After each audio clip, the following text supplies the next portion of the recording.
नमस्कार, एक बार फिर से स्वागत है आपके अपने YouTube चैनल देव जी के ट्रिक्स में। तो दोस्तों, हमारे चैनल पर पीटी एग्जाम की बेस्ट तैयारी चल रही है। यहाँ पर आपको मॉडल पेपर भी दिए जाते हैं। आपके जनरल साइंस हो या आपका कोई भी आपका सब्जेक्ट है, सबके मास्टर वीडियो आपको प्ले लिस्ट में मिल जाएंगे। तो आप मास्टर वीडियो के माध्यम से भी बेहतर तैयारी कर सकते हैं। ठीक है, बस यहाँ पर क्या है, ध्यान लगाकर पढ़ना है, 2-3 बार इसको रिवीजन कर लेना है। तो देखिए, पहला पॉइंट आपसे कह रहा है कि मनुष्य का हृदय होता है। तो याद रखिएगा, मनुष्य का जो हृदय होता है वो आपका 4 कोष्ठी होता है। कितना होता है? 4 कोष्ठी होता है। और अगला पॉइंट दिया गया है, मनुष्य का सर्वदाता रक्त समूह कौन सा होता है? तो सर्वदाता जो होता है कौन सा होता है? यहाँ पर ओ ग्रुप होता है। इसमें भी कभी कभी एग्जामिनर क्या कर देता है, थोड़ा सा आपको घुमा देता है ना। याद रखिएगा, ओ माइनस वाले को लगाइएगा, ओ माइनस, प्लस वाला मत लगाइएगा। ओ माइनस जो होता है ये आपका सर्वदाता रक्त समूह होता है। अगला दिया गया है कि पित्तरस स्रावित होता है। पित्तरस का जो स्रावित होता है अर्थात पित्तरस जो निकलता है वो आपके कहां से? तो आपके यकृत के द्वारा निकलता है, याद रखिएगा।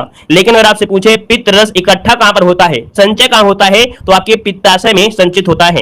अगला आपसे दिया गया है कि भोजन का पाचन कहां से प्रारंभ हो जाता है? तो भोजन का पाचन दोस्तों याद रखिए मुख से ही प्रारंभ हो जाता है। और अगला आपसे दिया गया है कि मनुष्य का सर्वाग्राही रक्त समूह इनमें से क्या है? मनुष्य का सर्वाग्राही रक्त समूह आपसे पूछा गया है, तो याद रखिएगा ए बी जो आपका है ये सर्वाग्राही होती है अर्थात एक्सेप्ट होता है। यहाँ पर अगला दिया गया है कि मनुष्य के मूत्र का पीएच रंग जो पीएच मान होता है कितना होता है? चलिए बताइएगा, बताते रहिएगा।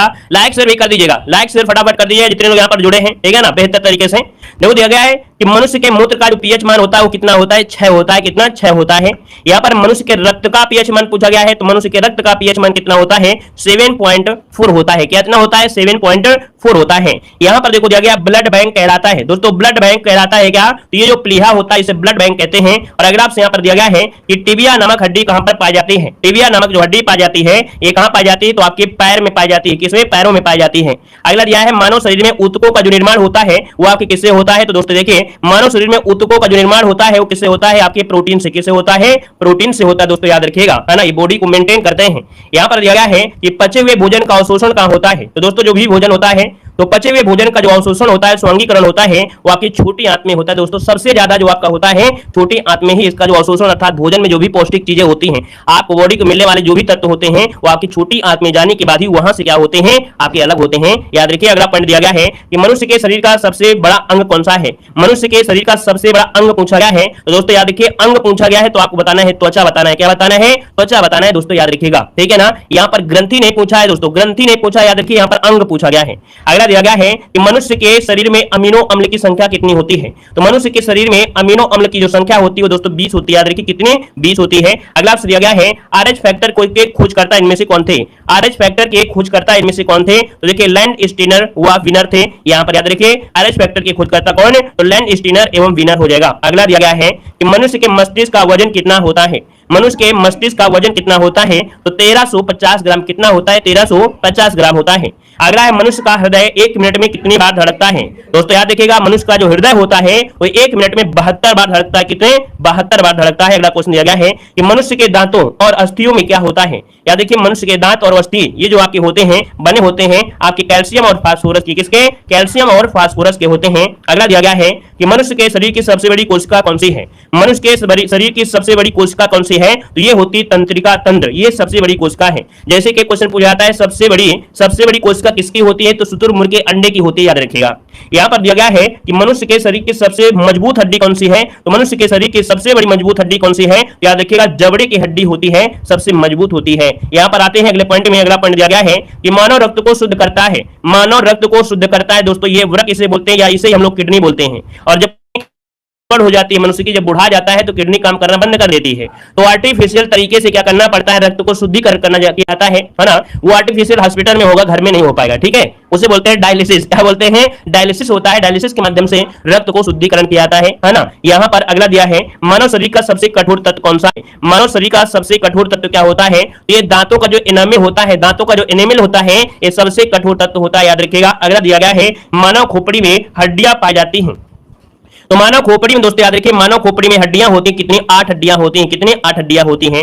मानव रक्त का पीएच मान दोस्तों याद रखिएगा, हमने बताया मानव रक्त का पीएच मान जो होता है वो 7.4 होता है अर्थात ये क्षारीय होता है। याद रखिएगा, हमने एक ट्रिक भी बताया था याद करने के लिए, पीएच मान कैसे याद करेंगे। 7.4 हमने बताया था आंखों मतलब एक होता है ना कहते हैं ना कि सच्चा आंसू है ना और झूठा आंसू, दिखावटी रोना अलग होता है, सच्चा आंसू अलग होता है। तो हमने बताया सच्चा, और सच्चा से क्या हो जाएगा, यहाँ पर सात से हो जाएगा, ये चस हो जाएगा लगातार, तो सच्चा से हो गया बिल्कुल। अगला बताइएगा, मानव शरीर में गुणसूत्रों की जो संख्या होती है कितनी होती है। मानव शरीर में गुणसूत्रों की जो संख्या होती है दोस्तों याद रखिएगा 46 होती है, याद रखिए 46। अगला, मनुष्य में पसलियों की संख्या कितनी होती है। मनुष्य में पसलियों की जो संख्या होती है वो कितनी होती है, 12 जोड़ी होती है। कितनी होती है, 12 जोड़ी होती है। अगला देखो दिया गया है, मनुष्य के शरीर में प्रतिदिन मूत्र जो बनता है वो कितना बनता है। मानव शरीर में प्रतिदिन मूत्र जो बनता है वो कितना बनता है, 1.5 लीटर। कितना होता है, 1.5 लीटर बनता है, याद रखिएगा। अगला दिया गया है, कह रहा है मनुष्य के शरीर में रक्त की जो मात्रा होती है वो कितनी होती है। मानव शरीर में रक्त की मात्रा जो होती है वह की होती है लगभग 5 से 6 लीटर। कितनी, 5 से 6 लीटर तक होती है। अगला आपसे दिया गया है कि मस्तिष्क का सबसे बड़ा भाग, तो दोस्तों याद रखिएगा क्वेश्चन पूछा जाता है मस्तिष्क का सबसे बड़ा भाग कौन सा है, तो आप कहेंगे ये होता है प्रामस्तिष्क, इसे ही बोलते हैं सेरेब्रम। क्या बोलते हैं, सेरेब्रम बोलते हैं। अगला दिया गया है कि मनुष्य के शरीर में अमीनो अम्ल की संख्या होती है। मनुष्य के शरीर में अमीनो अम्ल की संख्या होती है, कितनी होती है, याद रखिएगा 20 होती है। कितनी होती है, 20 होती है। अगला दिया गया है कि मनुष्य के सौंदर्य का जो अध्ययन है क्या कहलाता है। मनुष्य के सौंदर्य का जो अध्ययन होता है उसे क्या कहते हैं, तो मनुष्य के सौंदर्य का अध्ययन होता है दोस्तों याद रखिए कैलोलॉजी। क्या बोलते हैं, कैलोलॉजी कहा जाता है। यहाँ पर दिया है मानव मूत्र किस कारण से दुर्गंध देता है। दोस्तों मनुष्य का जो मूत्र होता है दुर्गंध देता है, उसमें पाया जाता है यूरिया, और यूरिया के कारण ही क्या करता है, ये दुर्गंध देता है। देखिए मनुष्य का जो कह सकते हैं ये जो मूत्र होता है पीला रंग होता है, किस वजह से, यूरोक्रोम के कारण मनुष्य का जो मूत्र होता है वो क्या होता है, पीले रंग का होता है। अगला दिया गया है कि मानव शरीर का जो सामान्य तापमान होता है कितना होता है, तो दोस्तों ये 37 डिग्री सेंटीग्रेड होता है, जो कि आपने फ़ारेनहाइट में पढ़ा होगा 98.6 फ़ारेनहाइट, और डिग्री सेंटीग्रेड में होता है 37। अगला दिया गया है कि मानव शरीर की सबसे छोटी हड्डी कौन सी है। मानव शरीर की सबसे छोटी हड्डी होती है स्टेपिस, जो कि आपके कान में पाई जाती है। अगला दिया गया है कि मानव के शरीर में सबसे बड़ी हड्डी कौन सी है। मानव के शरीर में सबसे बड़ी हड्डी कौन सी है, याद रखिएगा फीमर, जो कि आपके जांघ में पाई जाती है। याद रखिए जांघ में पाई जाती है। अगला दिया गया है मानव शरीर में हड्डियों की कुल संख्या कितनी है। मानव शरीर में हड्डियों की कुल संख्या कितनी है, 206 होती है। कितनी, 206 होती है। अगला दिया गया है मानव शरीर का जो ताप नियंत्रक ग्रंथि होती है, बॉडी का टेम्परेचर अर्थात जो ताप नियंत्रक ग्रंथि होती है वो होती है आपके हाइपोथैलेमस ग्रंथि। कौन होती है, हाइपोथैलेमस ग्रंथि होती है। अगला दिया गया है, कह रहा है मनुष्य के शरीर में विटामिन ए जो होता है वो किस अंग में संचित रहता है, बताइएगा। यहां पर जवाब क्या हो जाएगा, मानव के शरीर में विटामिन ए जो होता है ये संचित होता है किसमें, यकृत में होता है। याद रखिए यकृत में हो जाएगा। अगला देखो दिया गया है कि मानव शरीर के स्वस्थ मस्तिष्क का वजन कितना होता है।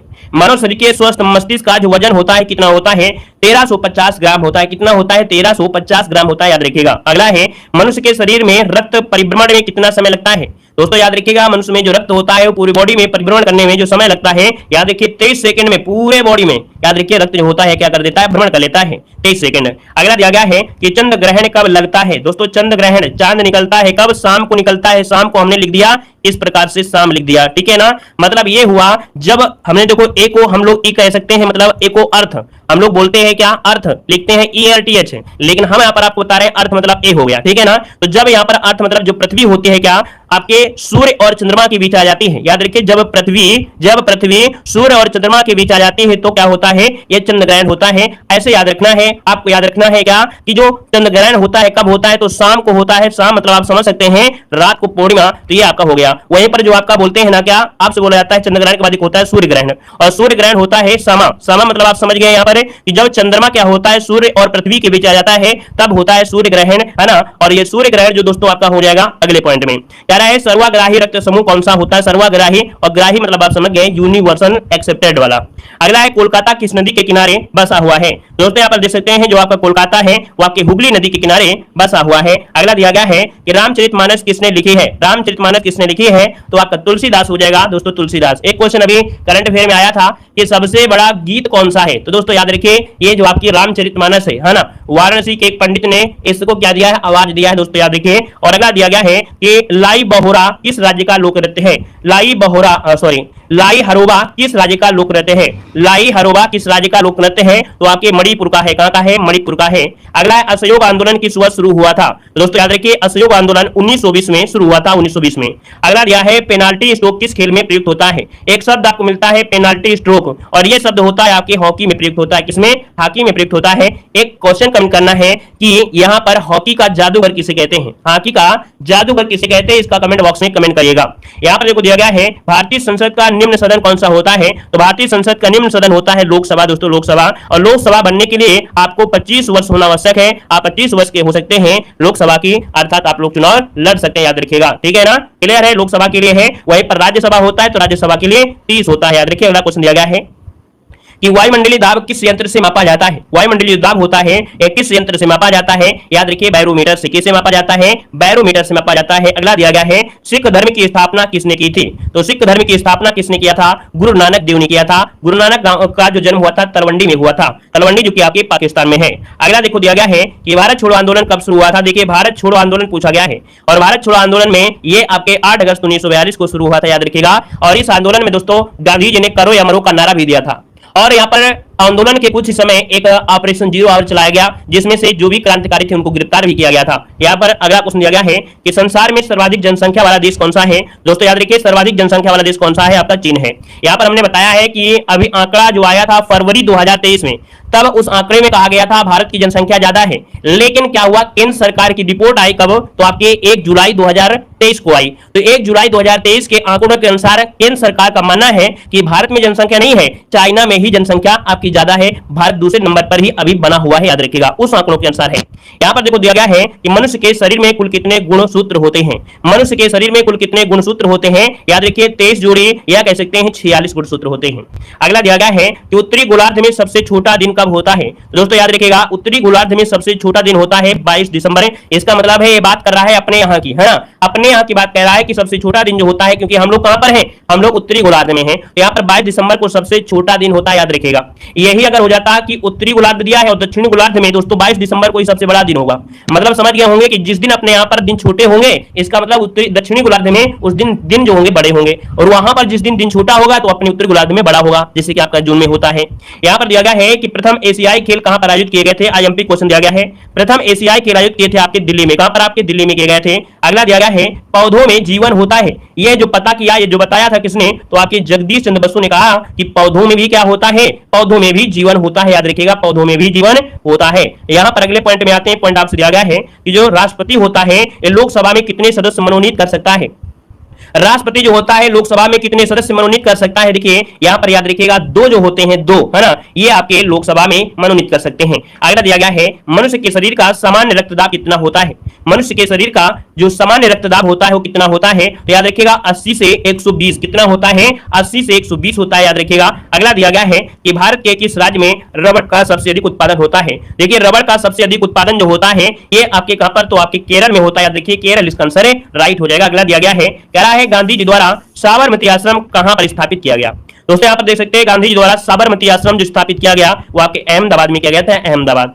दोस्तों याद रखिएगा 9 जनवरी 1915 को गांधी जी दक्षिण अफ्रीका से वापस आए थे, इसलिए प्रवासी दिवस मनाया जाता है।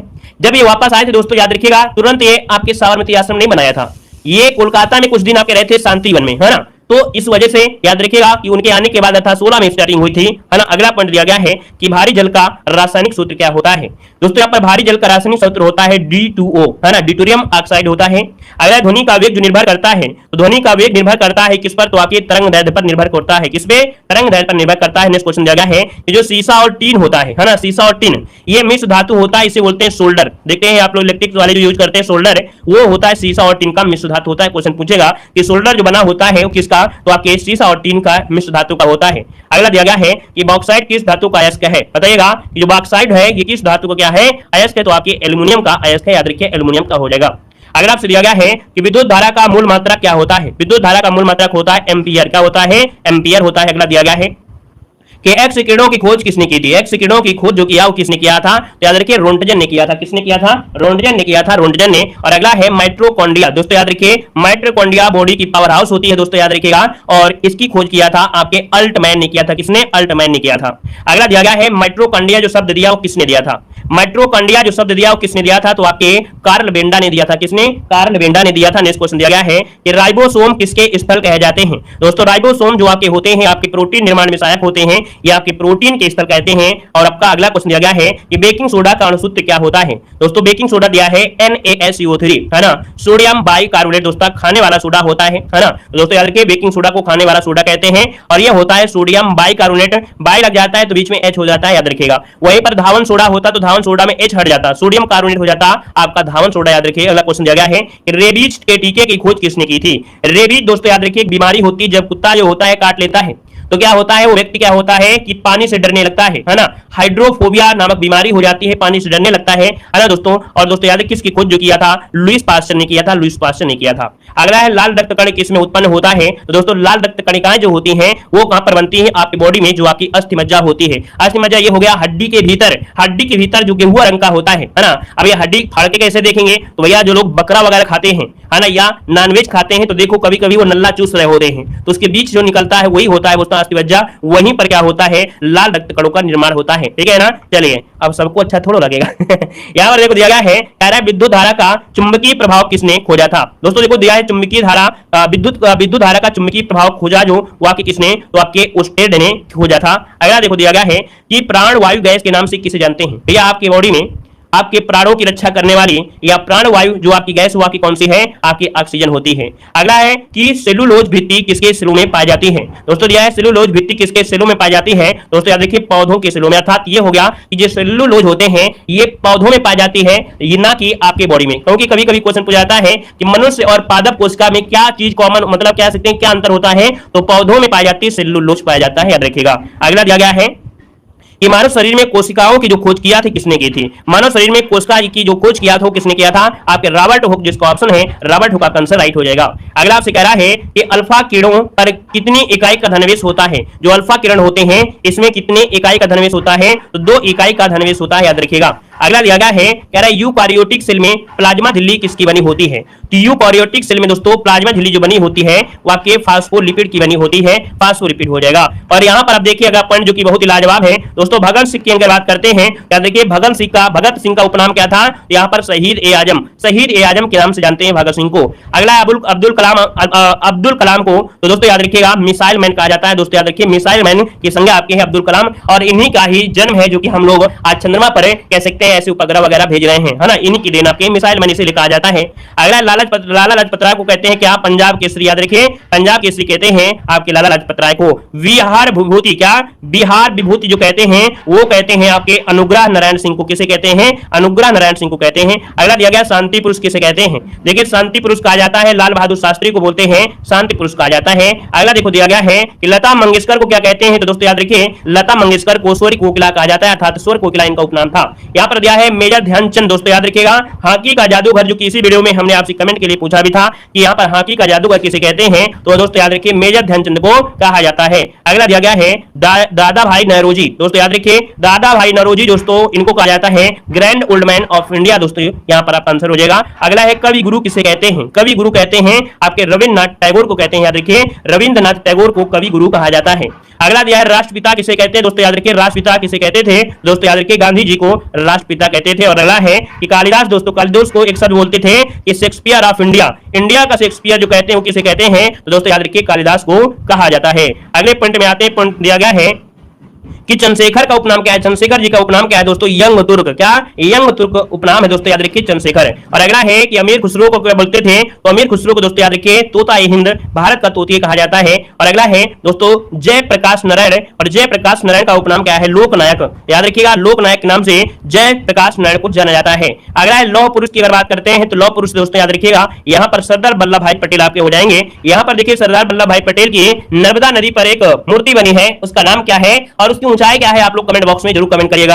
अगला देखो दिया गया है कि दिया गया है कर्पूरी ठाकुर, दोस्तों याद रखिएगा कि जननायक ये उपनाम है दोस्तों, याद रखिए किसका? तो आपके कर्पूरी ठाकुर का है। और अगला है कश्मीर का अकबर किसे कहते हैं? दोस्तों याद रखिए कश्मीर का अकबर पुकारा जाता था आपके जैनुअल अबादीन को। किसे? जैनुअल अबादीन को कश्मीर का अकबर कहा गया है। अगला देखो दिया गया है हवा महल कहां पर स्थित है? देखिए हवा महल जो आपका है ये कहां पर है? तो हवा महल कहां पर है? आपके जयपुर में है। कहां पर है हवा महल? आपके कहां पर है? तो आपके जयपुर में है। और अगला दिया गया है वास्को डी गामा भारत कब आया था? चलिए बताएगा कि वास्को डी गामा जो भारत आया था ये कब आया था, तो आप कहेंगे 1498 को ये आपके भारत आया था। अगला दिया गया है, कह रहे सिखों का प्रमुख त्योहार कौन सा है। दोस्तों बताइएगा सिखों का जो प्रमुख त्योहार है वो आपका बैसाखी होता है। क्या होता है? बैसाखी होता है। यहाँ पर देखो बैसाखी हो जाएगा। वीडियो को भाई लाइक शेयर करते रहिएगा, आनंद आ रहा है, सीखने को मिल रहा है और आपको लग रहा है कि कम समय में हम बहुत ही अच्छा कंटेंट, बिल्कुल सिलेक्टेड वाला कंटेंट आपका है। दोस्तों लाइक शेयर बराबर लगातार बढ़ते रहना चाहिए। जितने भी लोग जुड़ रहे हैं सभी लोग लाइक करें, जो ऑफलाइन दिख रहे हैं सभी लोग लाइक जरूर करिएगा, ठीक है ना। नए हैं तो चैनल को सब्सक्राइब करिए और जय हिंद जरूर लिखिए। यहाँ पर देखो दिया गया है कि महाभारत के रचयिता कौन है, बताइएगा कि महाभारत के रचयिता इनमें से कौन है। तो दोस्तों याद रखिए महाभारत के रचयिता कौन है, तो आपके महर्षि वेदव्यास क्या हो जाएंगे, महर्षि वेदव्यास हो जाएंगे। और अगला है कि वास्को डी गामा कहां रहने वाला था। चलिए वास्को डी गामा कहां का रहने वाला था दोस्तों, तो ये कहां का था, आपके पुर्तगाल का था। और वास्को डी गामा भारत आया था 1498 में, दोस्तों याद रखिएगा। और यहां पर भारत में स्वागत किया था जमोरिन ने किया था। कहां पर आया था, तो आपके कालीकट बंदरगाह में आया था। और अगला दिया गया है कि अर्थशास्त्र नामक पुस्तक किसने लिखी। दोस्तों अर्थशास्त्र नामक जो पुस्तक लिखी वो किसने लिखी, तो आपकी चाणक्य ने लिखा है। किसने, आपके चाणक्य ने लिखा है। अगला दिया गया है कि पंजाब केसरी किसे कहा जाता है। दोस्तों पंजाब केसरी कहते हैं लाला लाजपत राय। किसे कहते हैं, लाला लाजपत राय को कहा जाता है। और अगला दिया गया है कि स्वामी दयानंद सरस्वती का मूल नाम क्या था। दोस्तों याद रखिए स्वामी दयानंद सरस्वती का मूल नाम पूछा गया है। दोस्तों याद रखिए स्वामी दयानंद सरस्वती का मूल नाम क्या है, मूल शंकर क्या हो जाएगा, मूल शंकर हो जाएगा। नेक्स्ट क्वेश्चन दिया गया है नेताजी किस महापुरुष को कहा जाता है। दोस्तों नेताजी कहते थे आपके सुभाष चंद्र बोस को। किसे, सुभाष चंद्र बोस को कहते हैं। और अगला दिया गया है वेदों की ओर लौटो का नारा जो दिया किसने दिया, वेदों की ओर लौटो का नारा जो दिया किसने दिया, तो आपको याद रखिए स्वामी दयानंद सरस्वती ने दिया था। अगला है रामकृष्ण मिशन की स्थापना किसने की थी, बताना है रामकृष्ण मिशन की स्थापना जो किया वो किसने किया था, याद रखिएगा आपके स्वामी विवेकानंद ने। किसने, स्वामी विवेकानंद ने किया था। अगला क्वेश्चन दिया गया है, कह रहा है लाल बहादुर शास्त्री की समाधि का नाम क्या है। लाल बहादुर शास्त्री की समाधि का नाम है विजय घाट। क्या है, विजय घाट हो जाएगा। अगला दिया गया है संविधान सभा का स्थायी अध्यक्ष कौन था। देखिए संविधान सभा का जो स्थायी अध्यक्ष था वो कौन था, यहाँ पर देखिए याद रखिए डॉक्टर राजेंद्र प्रसाद। क्या हो जाएगा, डॉक्टर राजेंद्र प्रसाद याद रखिए संविधान सभा के स्थायी अध्यक्ष थे। अगर हम आपसे पूछे अस्थायी अध्यक्ष कौन थे, तो इसका जवाब आप लोग दे सकते हैं क्या, बताइए जल्दी से। अस्थायी अध्यक्ष कौन थे, जल्दी से कमेंट करें। यहाँ पर अस्थायी अध्यक्ष कौन थे, कमेंट करिए सभी लोग, जितने लोग हैं सभी लोग कमेंट करें, कमेंट बॉक्स में कमेंट करें। अगला देखो दिया गया है कि भारत की पहली महिला राज्यपाल कौन थी, बताइएगा भारत की पहली महिला राज्यपाल पूछा गया है। तो दोस्तों ये है आपकी सरोजिनी नायडू जो कि भारत की पहली महिला राज्यपाल थी। अगला आपसे दिया गया है कि माउंट एवरेस्ट पर 2 बार चढ़ने वाली ये भारतीय महिला है। दोस्तों याद रखिएगा, याद रखिए संतोष यादव, ये माउंट एवरेस्ट पर चढ़ने वाली 2 बार मतलब 2 बार चढ़ने वाली ये आपकी भारतीय महिला है। अगला दिया गया है ब्रह्म समाज की जो स्थापना की गई वो किसके द्वारा की गई थी। चलिए ब्रह्म समाज की स्थापना जो किया गया किसके द्वारा की गई, तो आपके राजा राम मोहन राय के द्वारा ब्रह्म समाज की स्थापना की गई। अगला दिया गया है कि जय जवान जय किसान का नारा जो दिया वो किसने दिया था। जय जवान जय किसान का जो नारा दिया वो किसने दिया, यहाँ पर जवाब देना है। तो यहाँ पर हो जाएगा क्या, लाल बहादुर शास्त्री। याद रखिएगा कि लाल बहादुर शास्त्री है ना, इन्होंने दिया था। यहाँ पर याद रखिए जय जवान जय किसान। अगला दिया गया है कि 1857 के विद्रोह में किसने बलिदान सबसे पहले दिया था। तो दोस्तों याद रखिएगा सबसे पहले बलिदान आपके मंगल पांडे ने दिया था। याद रखिए मंगल पांडे है ना। अगला आपसे दिया गया है कि सिख धर्म का संस्थापक किस सिख गुरु को माना जाता है। तो दोस्तों बताना है कि सिख धर्म का संस्थापक है किस सिख गुरु को, याद रखिए गुरु नानक को माना जाता है, गुरु नानक हो जाएगा। अगला दिया गया है जापान की मुद्रा कौन सी है। दोस्तों देखिए जापान की मुद्रा कौन सी है, तो आप कहेंगे एन। एन जो है ये आपकी जापान की मुद्रा है। और अगला है बांग्लादेश की मुद्रा कौन सी है, तो याद रखिए बांग्लादेश की मुद्रा क्या है, टका हो जाएगा, टका हो जाएगा बांग्लादेश की मुद्रा। अगला दिया गया है कि पंचतंत्र का लेखक इनमें से कौन है। सब कुछ मिल जाएगा इस वीडियो में, आपको सब कुछ मिल जाएगा। ये वीडियो आपको पास कराने वाली वीडियो है, याद रखिएगा। यहाँ पर देखो पंचतंत्र के लेखक आपके विष्णु शर्मा है। रामायण किसने लिखा है, तो रामायण लिखा है महर्षि वाल्मीकि ने। किसने, महर्षि वाल्मीकि ने लिखा है। अगला दिया गया है नोबेल पुरस्कार किस वर्ष शुरू हुए थे। दोस्तों नोबेल पुरस्कार जो कि आपके 6 क्षेत्रों में दिए जाते हैं और इनकी शुरुआत हुई थी आपके 1901 ईस्वी में शुरुआत हुई थी। अगला है संसद का उच्च सदन कौन सा होता है, तो संसद का उच्च सदन होता है राज्यसभा। क्या होती है, राज्यसभा होती है। अगर हम आपसे पूछे कि राज्यसभा को बनने के लिए उम्र कितनी, तो आप कहेंगे 30 वर्ष होती है और इसका कार्यकाल 6 वर्ष होता है। वहीं पर जो आपका निम्न सदन होता है वो होता है लोकसभा, जिसको बनने के लिए 25 वर्ष उम्र होना चाहिए और उसका कार्यकाल 5 वर्ष होता है। अगला दिया गया है डेविस कप का जो संबंध है वो किस खेल से है। डेविस कप का जो संबंध है वो किस खेल से है, तो आपके टेनिस से है। किससे है, टेनिस से है। अगला है नासिक किस नदी के किनारे स्थित है। नासिक किस नदी के किनारे स्थित है, उसको याद रखिए गोदावरी नदी किनारे। किसकी नदी किनारे, गोदावरी नदी किनारे स्थित है। अगला आपसे दिया गया है कि भारत में पहली बार जनगणना कब हुई थी। भारत में पहली बार जनगणना कब हुई थी दोस्तों, याद रखिएगा 1872 रिपिन के समय हुई थी। यहाँ पर अगला दिया गया है इंडियन मिलिट्री अकादमी कहां पर स्थित है। इंडियन मिलिट्री अकादमी कहां पर है, तो आपके देहरादून में है। कहां पर है, आपके देहरादून में है। अगला आपसे दिया गया है आपसे डबल फॉल्ट किस खेल में प्रयुक्त होता है।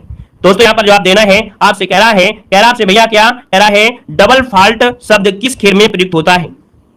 तो ये तो यहां पर गलत दिया गया है, वो टाइपिंग में गलती हो गई है ना। ये आपके टेनिस में होता है। याद रखिए डबल फट जो होता है वो आपके टेनिस में होता है। याद रखिए किस में होता है, तो आपके टेनिस में होता है, टेनिस में होता है। ठीक है, अगला दिया गया है, कह रहा है राष्ट्रपति को शपथ कौन दिलाता है। राष्ट्रपति को शपथ जो दिलाता है वो भारत का मुख्य न्यायाधीश होता है, वो शपथ दिलाता है। याद रखिएगा, ठीक है ना। अगला आपसे दिया गया है कि पायोरिया रोग जो होता है दोस्तों, पायोरिया या पायरिया रोग जो होता है ये किस अंग को प्रभावित करता है, तो आपके दांत और मसूड़ों को प्रभावित करता है। पायरिया रोग होता है, मुंह में बदबू वगैरह और आपका कह सकते हैं जो आपको पस वगैरह बनने लगती है। अगला दिया गया है कि राष्ट्रपति राज्यसभा में कितने सदस्य मनोनीत कर सकता है। दोस्तों याद रखिए राष्ट्रपति जो होता है राज्यसभा में कितने सदस्य, 12 सदस्य मनोनीत कर सकता है। नेक्स्ट दिया गया है कि डिस्कवरी ऑफ इंडिया पुस्तक किसने लिखी है। डिस्कवरी ऑफ इंडिया पुस्तक जो लिखा है वो किसने लिखी है, तो यहाँ पर याद रखिएगा जवाहरलाल नेहरू। क्या हो जाएगा, जवाहरलाल नेहरू हो जाएगा। नेक्स्ट क्वेश्चन दिया गया है कि राष्ट्रीय रक्षा अकादमी कहां पर स्थित है।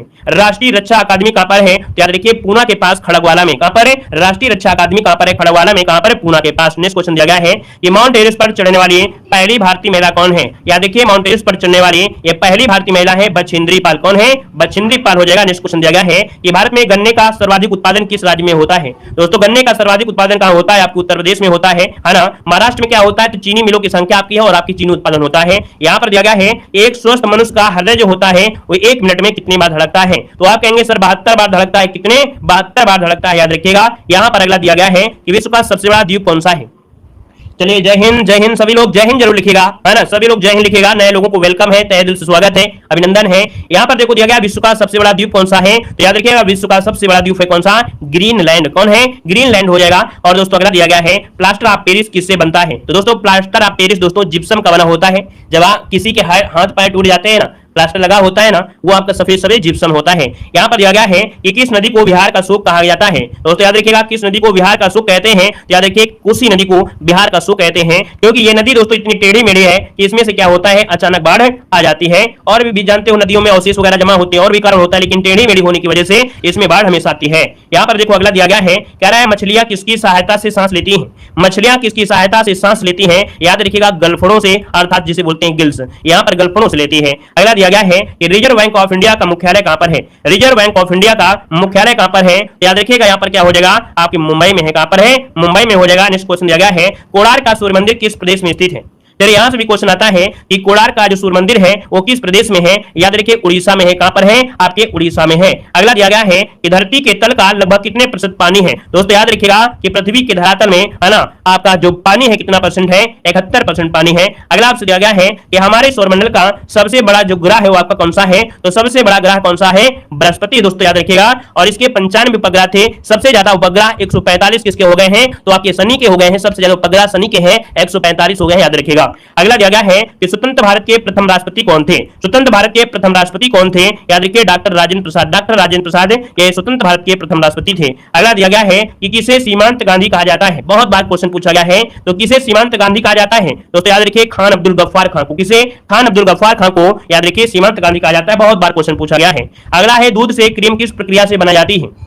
चलिए दूध से क्रीम किस प्रक्रिया से बनाई जाती है, दोस्तों याद रखिएगा ये होता है अपकेंद्रीय बल। अपकेंद्रीय बल के माध्यम से ही दूध से क्रीम आती है। जैसे कि ये प्रक्रिया और होती है किसमें, जब कपड़े धुलते हैं। जब कपड़े धुलते हैं आपकी प्रक्षालन मशीन अर्थात वॉशिंग मशीन, याद रखिए वॉशिंग मशीन को ही प्रक्षालन मशीन कहते हैं। या क्वेश्चन पूछेगा कि प्रक्षालन, है ना, ये क्या है, तो याद रखिए वॉशिंग मशीन। वॉशिंग मशीन में भी यही क्रिया होती है, अपकेंद्रीय बल होता है। अगला आपसे दिया गया है कि काली मिट्टी किस फसल के लिए सर्वाधिक उपयुक्त होती है। काली मिट्टी जो होती है वो आपकी कपास के लिए सर्वाधिक उपयुक्त होती है। और जो काली मिट्टी होती है इस रेगुड़ मिट्टी भी कहा जाता है। क्या, रेगुड़ मिट्टी भी कहा जाता है, जो कि कपास के लिए बहुत ही महत्वपूर्ण है। और जो काली मिट्टी है कहां पर पाई जाती है, आपके महाराष्ट्र में। कहां पर है, आपके महाराष्ट्र में पाई जाती है। याद रखिए महाराष्ट्र किसका हो जाएगा। अगला दिया गया है 1 किलोबाइट कितनी बाइट होती है, यहां पर जवाब देना है 1 किलोबाइट में जो कितनी बाइट होती है। दोस्तों ये बताया है, मतलब 1 केबी में कितनी बाइट होंगी, याद रखिएगा 1024 बाइट्स होती है। 1024 बाइट्स, याद रखिए बाइट्स हो जाएगा। अगला दिया गया है वायुमंडल में सबसे अधिक किस गैस का प्रतिशत है। देखो दिया गया है कि वायुमंडल में सबसे अधिक गैस जो है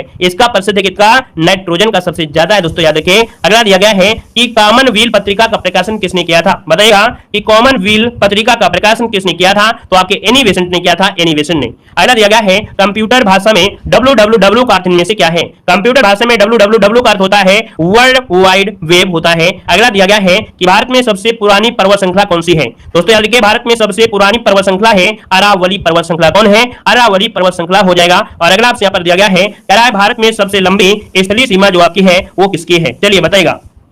कह रहा भारत की सबसे लंबी स्थलीय सीमा जो है वो किस देश से लगती है? तो दोस्तों ये लगती है बांग्लादेश से, और बांग्लादेश से जो आपका कह सकते हैं आपकी सबसे लंबी सीमा आपके भारत के साथ है ना। और यहाँ पर अगले देखो त्रिपुरा जो आपका है, त्रिपुरा ये बांग्लादेश की 3 ओर से बसा हुआ है, याद रखिएगा। यहाँ पर अगला पॉइंट आपसे दिया गया है कि मुस्लिम लीग ने भारत विभाजन की मांग सबसे पहले कब किया था? दोस्तों मुस्लिम लीग ने भारत विभाजन की मांग जो सबसे पहले किया था वो आपके 1940 में, कब? 1940 में किया था। नेक्स्ट क्वेश्चन दिया गया है कि हरे पौधों द्वारा भोजन बनाने की प्रक्रिया क्या कहलाती है? भोजन, देखिए हरे पौधों द्वारा भोजन बनाने की जो प्रक्रिया होती है ये होती है प्रकाश संश्लेषण। क्या होती है? प्रकाश संश्लेषण होती है। अगला देखो दिया गया है कि लेंस की क्षमता का मात्रा क्या है? लेंस की क्षमता का मात्रा क्या होता है? याद रखिए डायोप्टर होता है। क्या होता है? डायोप्टर होता है। यहां पर दिया गया है पारसेक किसकी इकाई होती है? पारसेक किसकी इकाई होती है? तो आपकी खगोलीय दूरी की ये आपकी इकाई होती है पारसेक। अगला दिया गया है कि मनुष्य का वैज्ञानिक नाम क्या है? मनुष्य का वैज्ञानिक नाम पूछा गया है, और मनुष्य का वैज्ञानिक नाम क्या हो जाएगा? Homo sapiens. क्या हो जाएगा? होमो सैपियंस हो जाएगा। नेक्स्ट क्वेश्चन दिया गया है सिनेबार किस धातु का अयस्क है? बताइएगा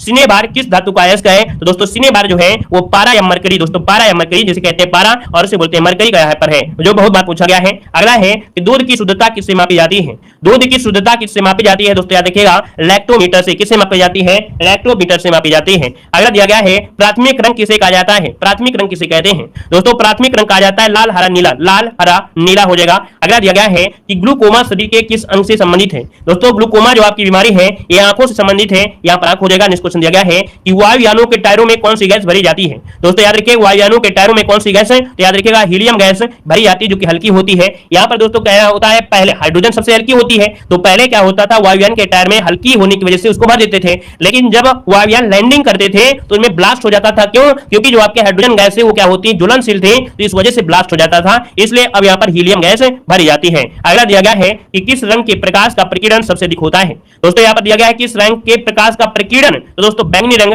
यहाँ पर दोस्तों तरंगदैर्घ्य सबसे कम होता है, याद रखिए तरंगदैर्घ्य सबसे कम होता है, प्रकीर्णन सबसे अधिक होता है ना। यहाँ पर अगला दिया गया है कि आकाश में तारे जो टिमटिमाते हैं क्यों टिमटिमाते हैं? बताइए। कह रहा है आकाश में जो तारे होते हैं टिमटिमाते हैं, क्यों टिमटिमाते हैं? तो अपवर्तन के कारण। किस कारण से? अपवर्तन के कारण होते हैं। अगला दिया गया है कि पेलेग्रा रोग किस विटामिन की कमी से होता है? पेलेग्रा रोग जो होता है वो किस विटामिन कमी से? तो विटामिन B3 जो होता है इसकी कमी से पेलेग्रा रोग हो जाता है। अगला दिया गया है कि पानी का घनत्व अधिकतम किस तापमान पर होता है? पानी का घनत्व जो होता है अधिकतम किस तापमान पर होता है? याद रखिएगा 4 डिग्री सेंटीग्रेड पर होता है, 4 डिग्री सेंटीग्रेड। अगला दिया गया है कि मछलियों के यकृत तेल में किसकी प्रचुरता होती है? दोस्तों मछलियों के यकृत तेल में प्रचुरता होती है आपके विटामिन डी की। किसकी होती है? विटामिन डी की। साथ ही दोस्तों पेड एग्जाम 2023 की बेहतर तैयारी करने के लिए आ गया है यहाँ पर कम्बो ऑफर, सबसे कम दाम, यूट्यूब में सबसे सस्ता कोर्स, सबसे अच्छा कोर्स 2023 के अपडेट। यहाँ पर चाहे मॉडल पेपर हो चाहे आपकी थ्योरी हो, यहाँ पर थ्योरी अगर आप पढ़ते हैं तो वहाँ पर वन लाइनर भी पढ़ने को मिलेगा, थ्योरी भी पढ़ने को मिलेगी, और आपको ऑब्जेक्टिव टेस्ट पेपर होंगे, हर एक सब्जेक्ट के आपके 200 क्वेश्चन होंगे, उसका डिस्क्राइब भी आपको मिलेगा। साथ में 40 मॉडल पेपर भी रखे गए हैं जिसमें से आपको मैथ भी होगा, रीजनिंग भी होगा, और उसके नीचे कुछ आंसर की भी होंगे जिसके तरीके से फास्ट भी कर सकते हैं। चाहे तो आप 10 दिन के अंदर इस पूरे कोर्स को पढ़ सकते हैं, मात्र 10 दिन में, और बेहतर स्कोर आप लोग ला सकते हैं। सबसे बेस्ट आपका यही है जो कि देख सकते हैं कि आप देखेंगे एक चॉकलेट के बराबर है, एक रिचार्ज के आधे दाम पे आपको रख दिया है, ताकि आपको यह समस्या ना हो कि नहीं हमने बहुत पैसा यहाँ पर दिया है। आप यहाँ पर जब जुड़ेंगे तो आपको लगेगा कि सर ने तो बहुत कम पैसा लिया है और इतना कोर्स अच्छा कैसे दे दिया है, ठीक है ना। तो आप लोग ऐप को डाउनलोड करिए और बेहतर तैयारी करिए। कह रहा आपसे कि हाइड्रोजन बम किस सिद्धांत पर आधारित है? यहाँ पर देखिए तो ऑप्शन क्या हो जाएगा, यहाँ पर नाभिकीय संयंत्र पर आधारित है। किस पर? नाभिकीय संयंत्र पर आधारित है। और अगला आपसे यहाँ पर कह रहा है कि मनुष्य के शरीर का तापमान कितना होता है? तो देखिए मनुष्य के शरीर का जो तापमान होता है वो कितना होता है? तो याद रखिएगा 37 डिग्री सेंटीग्रेड, या तो हम लोग कह सकते हैं 58.6 फ़ारेनहाइट यहाँ प्राप्त कर लीजिएगा, है ना। और आगे बढ़िए क्वेश्चन हमसे अगला पूछा गया है कि कंप्यूटर की जो आईसी चिप्स होती है, आईसी चिप होती है एक किस पदार्थ की बनी होती है? तो दोस्तों याद रखिएगा कंप्यूटर की जो आईसी चिप होती है वो आपकी सिलिकॉन की बनी होती है। किसकी बनी होती है? सिलिकॉन की बनी होती है। अगला आपसे पॉइंट कह रहा है कि विश्व की पहली महिला अंतरिक्ष यात्री कौन है? तो याद रखिएगा विश्व की पहली महिला अंतरिक्ष यात्री है वेलेंटाइना तेरेस्कोवा, और ये कई बार क्वेश्चन आपका पूछा भी जा चुका है। अगला क्वेश्चन दिया है कि टांका जो होता है, टांका धातु या सोल्डर, ये किस धातु का मिश्रण होता है? तो दोस्तों याद रखिएगा टांका धातु या सोल्डर ये 3 वां शीशा की होती है। याद रखिएगा नेक्स्ट क्वेश्चन आपसे कह रहा है कि ग्रांड ट्रंक रोड किसने बनाया था? ग्रांड ट्रंक रोड बनवाया किसने बनवाया? तो याद रखिएगा शेरशाह सूरी ने, शेरशाह सूरी ने, अर्थात जो जीटी रोड है वो बनवाया था आपकी शेरशाह सूरी ने। और अगला है विवेकानंद स्मारक कहां पर स्थित है? विवेकानंद स्मारक कहां स्थित है? यहाँ पर देखिए तो याद रखिएगा कन्याकुमारी। कहां पर है? कन्याकुमारी में। और अगला आपसे यहाँ पर दिया गया है कह रहे अर्थशास्त्र के लेखक कौन थे? अर्थशास्त्र के लेखक कौन थे? तो अर्थशास्त्र के लेखक थे आपके चाणक्य, जो कि आपके कौटिल्य हो जाएगा, है ना। अगला दिया गया है कि जल में घुलनशील विटामिन कौन से हैं? तो याद रखिए जल में घुलनशील विटामिन कौन है? बी और सी। मैंने बताया था बच्चा पानी में डूब गया, बच्चा बी और सी ये क्या है? पानी में घुलनशील है, और जो शेष होते हैं वो क्या होते हैं? वसा में घुलनशील होते हैं। आगे बढ़िए, क्वेश्चन दिया गया है कि दूध में कौन सा विटामिन नहीं पाया जाता है? याद रखिएगा दूध का अगर सेवन कर रहे हैं, है ना, तो दोस्तों याद रखिएगा कि इसमें विटामिन सी नहीं पाया जाता है ना। और अगर आपसे पूछे विटामिन सी पाया जाता है किसमें, तो आप कहेंगे औले में ज्यादा से ज्यादा पाया जाता है।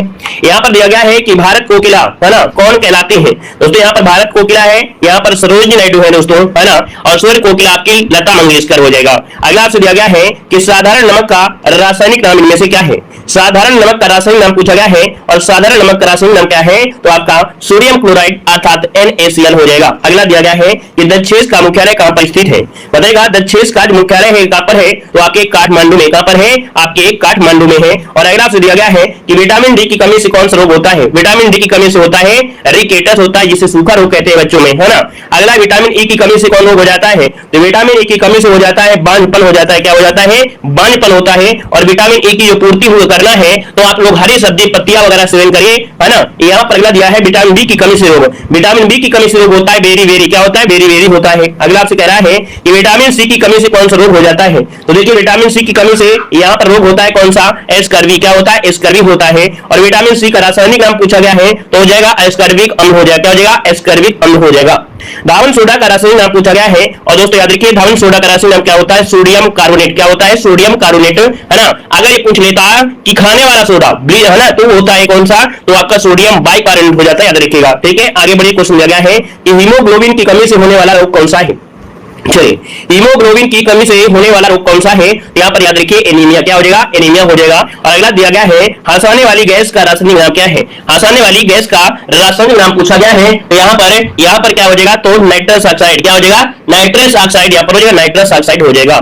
यहाँ पर दिया गया है विश्व में अभ्रक का सर्वाधिक उत्पादन किस देश में होता है? तो दोस्तों याद रखिएगा विश्व में अभ्रक का सर्वाधिक उत्पादन होता है आपके भारत में। कहां होता है? भारत में होता है। और अगला दिया गया है कि दिल्ली में कुतुब मीनार किसने बनवानी शुरू किया था? तो दोस्तों यहाँ पर न्यूज डाली, है ना, कुतुबुद्दीन ऐबक ने, लेकिन जो पूरा किया था वो आपके इल्तुतमिश ने पूरा किया था, दोस्तों याद रखिएगा, है ना। और अगला आपसे दिया गया है कि किस विटामिन की कमी से खून का जो थक्का है वो नहीं जमता है? तो दोस्तों याद रखिएगा विटामिन की के, है ना, विटामिन की कमी से जो खून का थक्का नहीं जमता है। और अगला दिया गया है कि आपसे सर्वाग्राही समीप कौन सा है?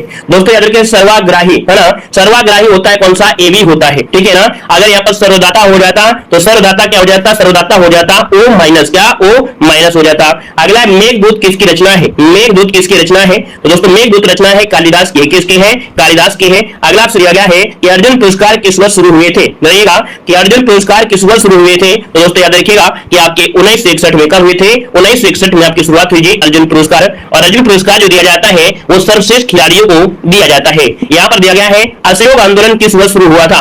असहयोग आंदोलन किस वर्ष शुरू हुआ था? तो दोस्तों याद रखिएगा 1920 में। कब हुआ था? 1920 में। याद रखिएगा असहयोग आंदोलन 1920 में शुरुआत हुई थी। अगला दिया गया है कि पेनाल्टी स्ट्रोक किस खेल में प्रयुक्त होता है? देखिए दिया गया है पेनाल्टी स्ट्रोक किस खेल में प्रयुक्त होता है? तो पेनाल्टी स्ट्रोक होता है याद रखिएगा हॉकी में। किसमें? हॉकी में यहाँ पर होता है, ये शब्द जो होता है हॉकी में प्रयोग होता है। अगला है भारत में जनगणना कितने वर्षों बाद होती है? भारत में जो जनगणना होती है वो कितने वर्षों बाद होती है? तो याद रखिएगा 10 वर्षों बाद। कितने वर्षों बाद? 10 वर्षों बाद होती है। अगला दिया गया है रणजी ट्रॉफी का संबंध किस खेल से है? रणजी ट्रॉफी का जो संबंध है वो आपके किस खेल से? तो याद रखिएगा क्रिकेट से है। किससे है? क्रिकेट से है। अगला दिया गया है स्वान किस राज्य की लोक नृत्य कला है? दोस्तों स्वान जो है ये किस राज्य की लोक नृत्य कला है? स्वान। तो दोस्तों स्वान कहां की है? ये आपके हरियाणा से। कहां से है? हरियाणा की है। और अगला आपसे यहाँ पर दिया गया है कि ज्ञानपीठ पुरस्कार किस क्षेत्र से संबंधित है?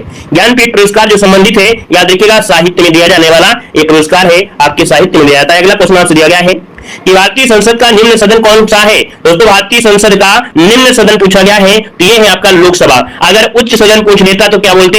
राज्यसभा बोल देते। लेकिन हमने आपको बताया है कि जो संसद होता है इसका जो समय होता है कितने वर्षों के लिए? 5 वर्ष के लिए, है ना। मतलब दिखा जाए तो लोकसभा आपके 5 वर्षों का जो आपका समय है। अगर बनने के लिए बोल दिया है लोकसभा का, अगर आपको बनना है ना, तो यहाँ पर सदस्य बनना है तो आपको 25 वर्ष उम्र होनी आवश्यक है। अगला दिया गया है सिख धर्म की स्थापना किसने की थी? बताइएगा कि सिख धर्म की स्थापना जो किया था वो किसने की थी?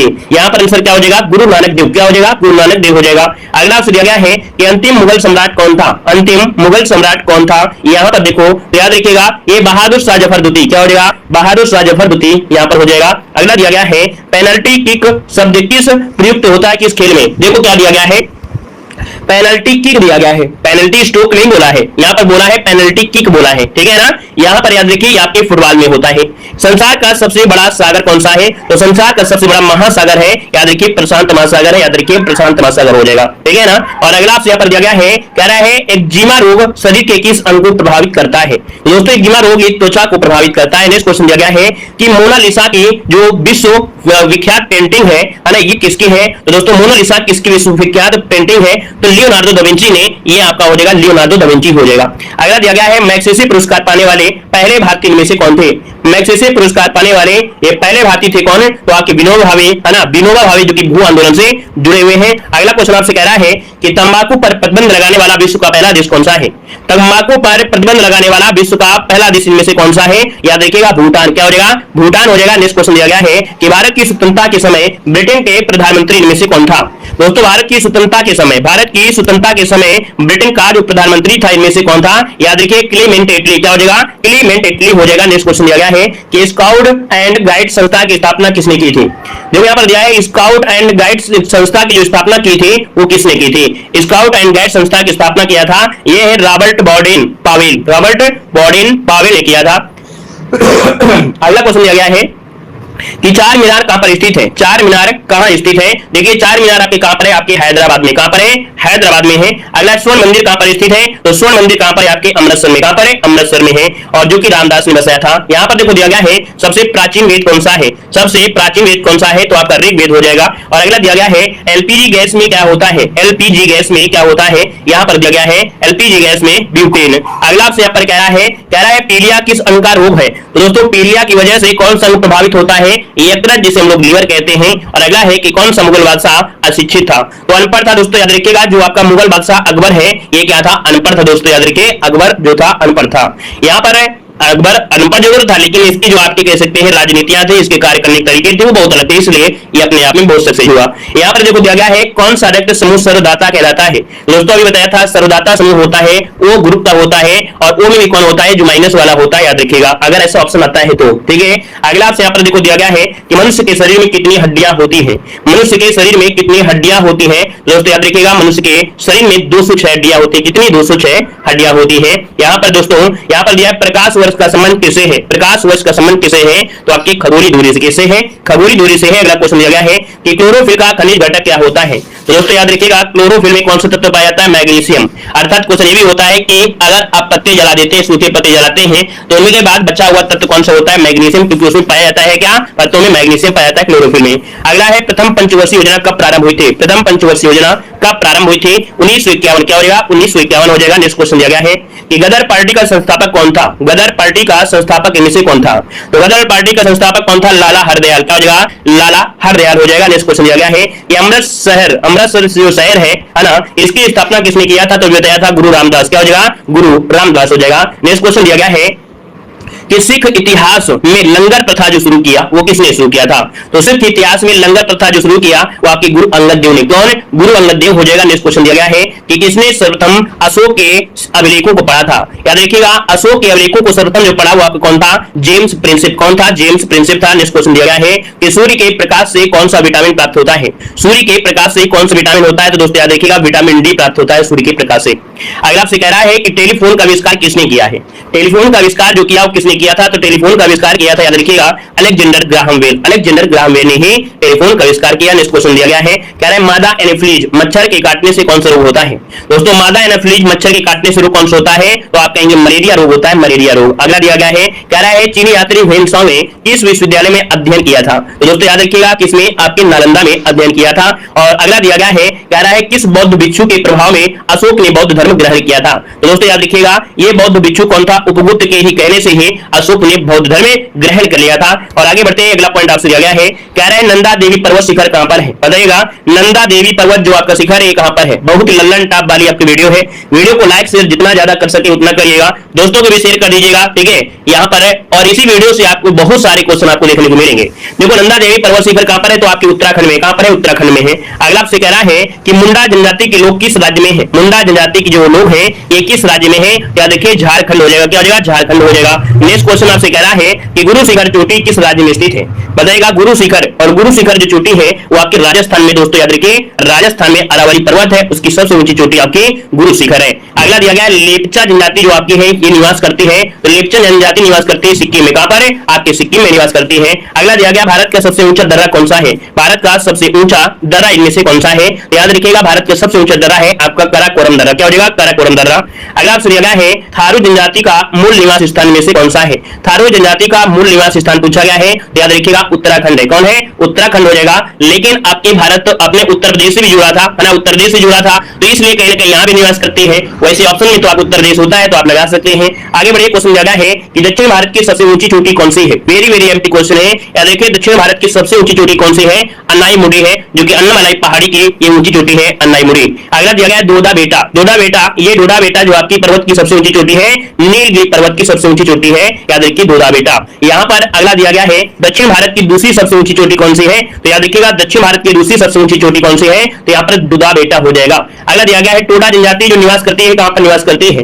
टोडा जनजाति निवास करती है, दोस्तों याद रखिए टोडा जनजाति निवास करती है नीलगिरी की पहाड़ियों पर। किस पर? नीलगिरी की पहाड़ियों पर निवास करती है। इसको समझा गया है कि भारत में सर्वाधिक जनसंख्या वाली जनजाति कौन सी है? भारत में सर्वाधिक जनसंख्या वाली जनजाति में से कौन सी है? तो भारत में सर्वाधिक जनसंख्या वाली जनजाति आपकी भील जनजाति। याद रखिएगा यहाँ पर क्या है? भील जनजाति आपसे दिया गया है। भारत में सर्वाधिक जनसंख्या वाली जनजाति भील जनजाति हो जाएगा। ठीक है, यहाँ पर अगला आपसे कह रहा है भील जनजाति की सर्वाधिक जनसंख्या किस राज्य में है? दोस्तों ये ऑप्शन के अनुसार होता है ना। भील जनजाति वैसे आपकी कहां मिलती है? मध्य प्रदेश में भी है, महाराष्ट्र में भी है, आपके राजस्थान में भी है, ठीक है ना। और राजस्थान आता है तो भी आप लगा सकते हैं। यहाँ पर गुजरात आपका दिया है। कुछ क्वेश्चन ऑप्शन के अनुसार देखे जाते हैं। दिवाली को शोक के त्योहार के रूप में मनाते हैं, दिवाली को शोक के रूप में त्योहार मनाते हैं, थारू जनजाति मनाती है। और अगला दिया गया है कि नंदा देवी पर्वत शिखर किस हिमालय का भाग है? तो दोस्तों याद रखिए नंदा देवी ये पर्वत हुकुमा हिमालय का ही भाग है। अगला क्वेश्चन आपसे दिया गया है से माउंट एवरेस्ट को नेपाल में किस नाम से जाना जाता है?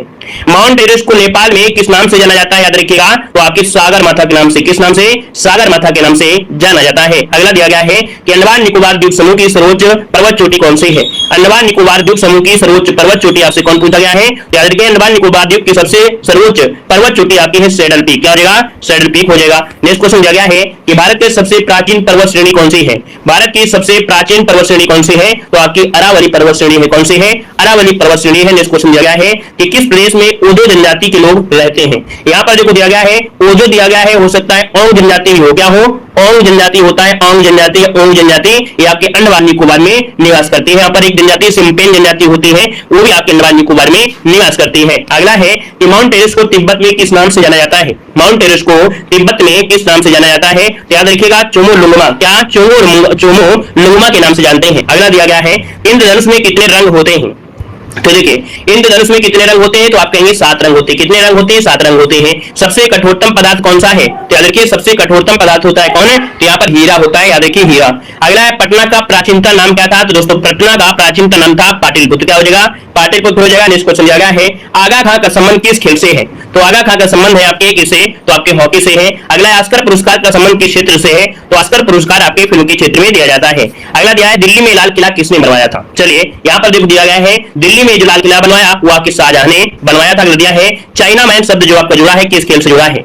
चाइना मैन शब्द जुड़ा है आपकी क्रिकेट से। किसे? क्रिकेट से जुड़ा है। अगला बांदीपुर अभ्यारण्य किस राज्य में है? बहुत बार पूछा गया है। तो बांदीपुर आपके है कर्नाटक में। कहां पर? कर्नाटक में। अगला है भाप के इंजन का आविष्कार किसने किया था? तो भाप के इंजन का आविष्कार किया था जेम्स वाट। किसने किया था? जेम्स वाट ने किया था। अगला आपसे दिया गया है बिस्मिल्लाह खान का जो संबंध है वो किस वाद्य यंत्र से है? बिस्मिल्लाह खान का जो संबंध है वो किस वाद्य यंत्र से है? तो आपके शहनाई से। किससे? शहनाई से है। अगला किस भारतीय राज्य की राजभाषा अंग्रेजी है? तो दोस्तों याद रखिएगा यहाँ की राजभाषा अंग्रेजी है। कहां की? नागालैंड की है राजभाषा अंग्रेजी है। अगला हड़प्पा सभ्यता किस युग से संबंधित है? तो हड़प्पा सभ्यता संबंधित है आपके कांस्य युग से। किससे जुड़े हैं? कांस्य युग से संबंधित है। अगला से यहाँ पर दिया गया है कि नेताजी सुभाष चंद्र क्या दिया है? नेताजी सुभाष चंद्र राष्ट्रीय खेल संस्थान कहां पर है? तो याद रखिएगा नेताजी सुभाष राष्ट्रीय खेल संस्थान है आपके पटियाला में। कहां पर है? पटियाला में है। अगला क्वेश्चन दिया गया है कि डायनामाइट का आविष्कार किसने किया था? बताइएगा जो डायनामाइट है इसका आविष्कार जो किया था वो किसने किया था? तो अल्फ्रेड नोबेल। किसने किया था? अल्फ्रेड नोबेल ने किया था। अगला भारत के प्रथम गृह मंत्री में से कौन थे? भारत के प्रथम गृह मंत्री कौन थे? याद रखिएगा सरदार वल्लभ भाई पटेल। क्या हो जाएगा? सरदार वल्लभ भाई पटेल हो जाएगा। नेक्स्ट क्वेश्चन दिया गया है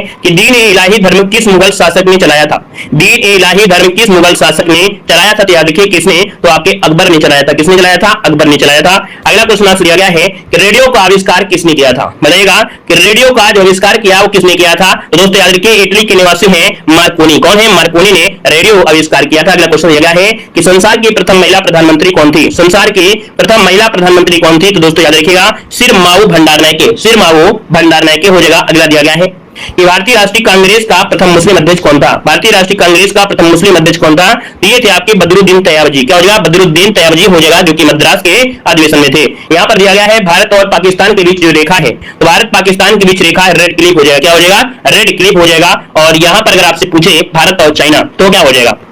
मैकमोहन। याद रखिए भारत और चाइना के बीच जो वाक्य है वो आपकी मैकमोहन है। अगला आपसे यहाँ पर दिया गया है चौधरी देवीलाल, है ना, इनको क्या बोलते हैं दोस्तों? याद रखिए ताऊ के नाम से जानते हैं। ताऊ, याद रखिएगा ताऊ के नाम से जानते हैं चौधरी देवीलाल। अगला दिया है समुद्रगुप्त। दोस्तों समुद्रगुप्त दोस्तों नेपोलियन ऑफ इंडिया, है ना, भारत का नेपोलियन कहा जाता है। याद रखिएगा, ठीक है ना। चलिए यहाँ पर देखो दिया गया है, यहाँ पर आपसे कह रहा है आर्विक ऑफ वार्विक, ये जो वाक्य है दोस्तों राजा निर्माता, या इन्हें राजा निर्माता कहा गया है। यहाँ पर दिया गया है कि बाल गंगाधर तिलक, क्या दिया गया है? बाल गंगाधर तिलक जो आपके थे इनको लोकमान्य के नाम से जानते हैं। यहाँ पर जनरल राजेंद्र सिंह दोस्तों स्पैरो मेजर कहते हैं। रविशंकर महाराज जो दोस्तों याद रखिए गुजरात के पिता कहे जाते हैं रविशंकर महाराज को। अगला है अंकल हो, अंकल हो आके हो ची मिन को कहते हैं। अगला नेपोलियन बोनापार्ट दोस्तों मैन ऑफ डिस्ट्रिक्ट, क्या मैन ऑफ डिस्ट्रिक्ट के नाम से जानते हैं। यहाँ पर दिया गया है गुरुदेव के नाम से किसी को जानते हैं, तो आपके रविन्द्रनाथ टैगोर को गुरुदेव के नाम से जानते हैं। भारतीय पुनर्जागरण के पिता के नाम से दोस्तों याद रखिए राजा राम मोहन राय को जाना जाता है। अगला से कह रहा है दोस्तों देश रत्न, दोस्तों याद रखिए देश रत्न कहा जाता है डॉक्टर राजेंद्र प्रसाद को। डेजर्ट फॉक्स कहते हैं जनरल एरविन रोमेल को बोलते हैं। जनरल एरविन रोमेल को बोला जाता है, रोमेल को बोलते हैं। अगला दिया गया है बॉर्ड ऑफ एवन, ये विलियम शेक्सपियर को कहते हैं। बिहारी केसरी कहते हैं श्री डॉक्टर श्री कृष्ण को बोलते हैं। यहाँ पर दिया गया है महामना ये पंडित मदन मोहन मालवीय को कहा जाता है। अगला देखो दिया गया है निर्मल हृदय, तो निर्मल हृदय के नाम से दोस्तों यहाँ पर देखिए मदर टेरेसा हो जाएगा। और यहाँ पर याद रखिए आंध्र केसरी या आपके टी प्रकाशम को कहा जाता है। यहाँ पर मैडम क्यून ये आपके महारानी एलिजाबेथ को कहते हैं। अगला आपसे दिया गया है रेड क्रॉस के संस्थापक कौन है? तो दोस्तों याद रखिए रेड क्रॉस के संस्थापक कौन है? तो हेनरी ड्यूनार्ट। क्या है? हेनरी ड्यूनार्ट हो जाएगा। गेंगा रोग किसकी कमी से होता है? याद रखिए गेंगा रोग होता है वो आपकी किसकी कमी से? तो आप कहेंगे आयोडीन की कमी से होता है। अगला डूरंड कप का जो संबंध है वो किस खेल से है? डूरंड कप का जो संबंध है वो आपके किस खेल से है? तो आपके फुटबॉल से है। अगला दिया गया है मारो फिरंगी का जो नारा दिया किसने दिया था? मारो फिरंगी का जो नारा दिया वो किसने दिया था? यहाँ पर बताना है दोस्तों। याद रखिए मारो फिरंगी का जो नारा दिया वो आपके मंगल पांडे ने दिया था। अगर आपसे दिया गया है कि कौन सी ग्रंथि इंसुलिन स्रावित होती है, तो दोस्तों कौन सी ग्रंथि है जो इंसुलिन स्रावित करती है? याद रखिएगा अग्न्याशय। क्या हो जाएगा? अग्न्याशय हो जाएगा। अगला दिया गया है भारत का नेपोलियन किसे कहा जाता है? भारत का नेपोलियन किसे कहा जाता है? तो आपके समुद्रगुप्त को कहा जाता है। अगला कंप्यूटर का पिता किसे कहते हैं? तो कंप्यूटर का पिता कहते हैं चार्ल्स बेबेज को। किसे कहते हैं? चार्ल्स बेबेज को कहते हैं। अगला क्वेश्चन दिया गया है क्या आपसे भारत का सर्वोच्च वीरता पदक इनमें से कौन सा है? बताइएगा भारत का सर्वोच्च वीरता पदक जो आपका है कौन सा है? तो आपका परमवीर चक्र है। क्या है? परमवीर चक्र है। अगला भारत का शेक्सपियर किसे कहते हैं? तो भारत का शेक्सपियर कहते हैं कालिदास को। किसे कहते हैं? कालिदास को कहते हैं। अगला भारत का सर्वोच्च नागरिक सम्मान इनमें से कौन सा है? भारत का सर्वोच्च नागरिक सम्मान कौन सा है? तो आप कहेंगे भारत रत्न। क्या हो जाएगा? भारत रत्न हो जाएगा। नेक्स्ट क्वेश्चन दिया गया है कि अंतरिक्ष में जाने वाले प्रथम व्यक्ति कौन थे? अंतरिक्ष में जाने वाले प्रथम व्यक्ति कौन थे? तो याद रखिए यूरी गार्गिन। क्या हो जाएगा? यूरी गार्गिन हो जाएगा। अगला दिया है अंतरिक्ष में जाने वाले प्रथम भारतीय कौन थे? तो अंतरिक्ष में जाने वाले प्रथम भारतीय कौन थे? राकेश शर्मा। क्या हो जाएगा? राकेश शर्मा हो जाएगा। अगला दिया है रामकृष्ण मिशन की स्थापना किसने की थी? रामकृष्ण मिशन की स्थापना स्वामी विवेकानंद किसने किया था? स्वामी विवेकानंद ने किया था। अगला क्वेश्चन दिया गया है कह रहा महात्मा गांधी का पूरा नाम क्या था? चलिए वीडियो को भी लाइक शेयर करते चलिएगा, है ना। चैनल को भी सब्सक्राइब कर लीजिएगा, पहली बार जुड़े हैं, ठीक है। हर प्रकार की मास्टर वीडियो आपको हमारे चैनल पर मिल जाएंगे। यहाँ पर दिया गया है महात्मा गांधी का पूरा नाम क्या था? तो मोहनदास करमचंद गांधी हो जाएगा। अगला दिया है महात्मा गांधी का जन्म दिवस कब मनाया जाता है? तो आपके 2 अक्टूबर को मनाया जाता है। और अगला दिया गया है गांधी जी को महात्मा की उपाधि किसने दी थी? गांधी जी को महात्मा की उपाधि जो दिया था वो दोस्तों याद रखिए रविन्द्रनाथ टैगोर। क्या हो जाएगा? रविन्द्रनाथ टैगोर ने दिया था। इस क्वेश्चन आपसे दिया गया है कि अंतरराष्ट्रीय महिला दिवस कब मनाते हैं? अंतरराष्ट्रीय महिला दिवस मनाते हैं याद रखिए 8 मार्च को मनाते हैं। 8 मार्च को मनाते हैं। इस क्वेश्चन दिया गया है कि चंद्रमा पर कदम रखने वाले प्रथम व्यक्ति कौन थे? चंद्रमा पर कदम रखने वाला प्रथम व्यक्ति कौन था? तो नील आर्मस्ट्रांग ये चंद्रमा पर कदम रखने वाला प्रथम व्यक्ति था। नेक्स्ट क्वेश्चन दिया गया है कि जय जवान जय किसान का नारा दिया किसने दिया? जय जवान जय किसान का जो नारा दिया वो किसने दिया था? ये आपके लाल बहादुर शास्त्री। क्या हो जाएगा? लाल बहादुर शास्त्री। नेक्स्ट क्वेश्चन दिया गया है कह रहा है माय एक्सपेरिमेंट विद ट्रुथ पुस्तक की लेखक कौन है? ये क्वेश्चन पूछा जाना है। यहाँ पर देखिए पुस्तक बहुत बार पूछी गई है, याद रखिएगा माय एक्सपेरिमेंट। अगर एक्सपेरिमेंट शब्द लग जाता है तो याद रखिएगा महात्मा गांधी हो जाएगा। नेक्स्ट क्वेश्चन दिया गया है कि सबसे प्राचीन वेद कौन सा है? सबसे प्राचीन वेद आपसे पूछा गया है। तो दोस्तों याद रखिए सबसे प्राचीन वेद है आपका ऋग्वेद। क्या है? ऋग्वेद है। सबसे कठोरतम पदार्थ कौन सा है? तो अभी मिला भी था कि सबसे कठोरतम पदार्थ होता है हीरा होता है, याद रखिएगा। विजय स्तंभ कहां पर है? तो दोस्तों याद रखिए विजय स्तंभ कहां पर है? तो आपके चित्तौड़ में है। राणा कुंभा ने बनवाया था चित्तौड़ को। अगला दिया है उड़न परी के नाम से किसे पुकारा जाता है? उड़न परी के रूप में किसे जानते हैं पुकारा जाता है? तो पीटी उषा को जाना जाता है। अगला है मुगल वंश की स्थापना किसने की थी? मुगल वंश की जो स्थापना की थी वो किसने की थी? तो आपकी बाबर ने की थी। किसने की थी? बाबर ने किया था। अगला बुल्ली शब्द का संबंध किस खेल से है? तो बुल्ली शब्द आपके हॉकी से है। क्या है? हॉकी से हो जाएगा। अगला है अमरकंटक किस नदी का उद्गम स्थल है? तो अमरकंटक दोस्तों याद रखिए नर्मदा नदी का उद्गम स्थल है। अगला आपसे कह रहा है कि शिक्षा दिवस कब मनाया जाता है? शिक्षक दिवस आप कह सकते हैं। यहाँ पर देखो याद रखिए 11 नवंबर को शिक्षा दिवस मनाते हैं। शिक्षा दिवस 11 नवंबर को मनाते हैं। इसको समझा गया है। कह रहा है झीलों की नगरी कौन सा शहर कहलाता है? दोस्तों याद रखिए झीलों की नगरी ये शहर है दोस्तों याद रखिएगा उदयपुर है, याद रखिएगा। ठीक है, झीलों की नगरी। ठीक है, यहाँ पर दिया है कथक किस राज्य का है? शास्त्रीय नृत्य तो आपके उत्तर प्रदेश का है। और अगला है टीपू सुल्तान की राजधानी कौन सी थी? तो टीपू सुल्तान की राजधानी क्या थी? याद रखिए श्रीरंगपट्टनम थी। क्या थी? श्रीरंगपट्टनम थी। और अगला आपसे यहाँ पर क्वेश्चन दिया गया है, कह रहा है चाइना मैन शब्द किस खेल में प्रयुक्त होता है? दोस्तों याद रखिएगा चाइना मैन जो शब्द है ये शब्द आपका जुड़ा है किससे? तो आपके क्रिकेट से जुड़ा है। आईने अकबरी पुस्तक के लेखक किसने लिखी है? मतलब आईने अकबरी पुस्तक जो लिखा है वो किसने लिखा है? तो आईने अकबरी लिखा है अबुल फजल ने। किसने लिखा है? अबुल फजल ने लिखा है। अगला दिया गया है कि खालसा पंथ की स्थापना किसने की थी?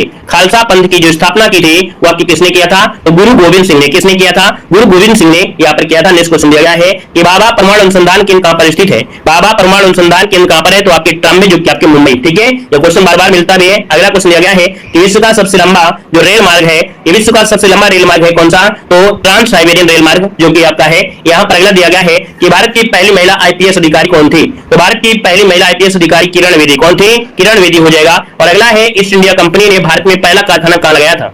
चलिए ईस्ट इंडिया कंपनी ने भारत में पहला कारखाना लगाया था आपकी सूरत में। कहां लगाया था? आपकी सूरत में लगाया था। नेक्स्ट क्वेश्चन दिया गया है कि आर्य समाज की स्थापना कब और कहां पर की गई थी?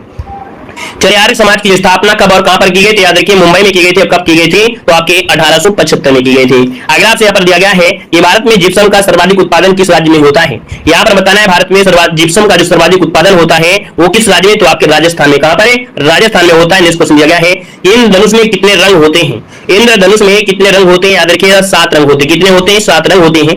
अगला विद्युत धारा की जो इकाई है वो कौन सी है? विद्युत धारा की जो इकाई है दोस्तों याद रखिएगा एम्पियर है। क्या है? एम्पियर। अगला क्वेश्चन दिया गया है कि आगा खा का जो संबंध है किससे है? आगा खा का संबंध है आपकी किससे? हॉकी से। किससे है? हॉकी से हो जाएगा। नेक्स्ट क्वेश्चन दिया गया है, कह रहा है रेडियो का आविष्कार किसने किया था? रेडियो का आविष्कार किया था मार्कोनी। क्या हो जाएगा? मार्कोनी हो जाएगा। और रेबीज की जो टीका है, रेबीज के टीके खोज किया था आपके लुई पास्चर ने। किसने? लुई पास्चर ने किया था। नेक्स्ट क्वेश्चन आपसे कह रहा है चेचक के टीके की खोज किया वो किसने किया था? देखिए यहाँ पर दिया है चेचक के टीका और चेचक के टीके खोज किया था एडवर्ड जेनर। कौन? एडवर्ड जेनर ने किया था। अगला है बांदीपुर अभ्यारण्य किस राज्य में है? बांदीपुर राष्ट्रीय जो अभ्यारण्य है ये किस राज्य में? तो आपके कर्नाटक में। कहां पर है? कर्नाटक में है। अगला है भाप का इंजन का जो आविष्कार किया वो किसने किया था? जेम्स वाट ने किया था। किसने? जेम्स वाट ने किया था। याद रखिए भाप के इंजन का आविष्कार किया था। क्लियर है। अगला पॉइंट आपसे दिया गया है कि पेनिसिलिन की जो खोज किया था किसने की थी? बताइएगा। यहाँ पर दिया है पेनिसिलिन की खोज जो किया था वो किसने किया था? तो दोस्तों याद रखिएगा अलेक्जेंडर फ्लेमिंग। क्या हो जाएगा? अलेक्जेंडर फ्लेमिंग आपका आंसर है, राइट हो जाएगा। अगला क्वेश्चन आपसे दिया गया है कि किस भारतीय राज्य की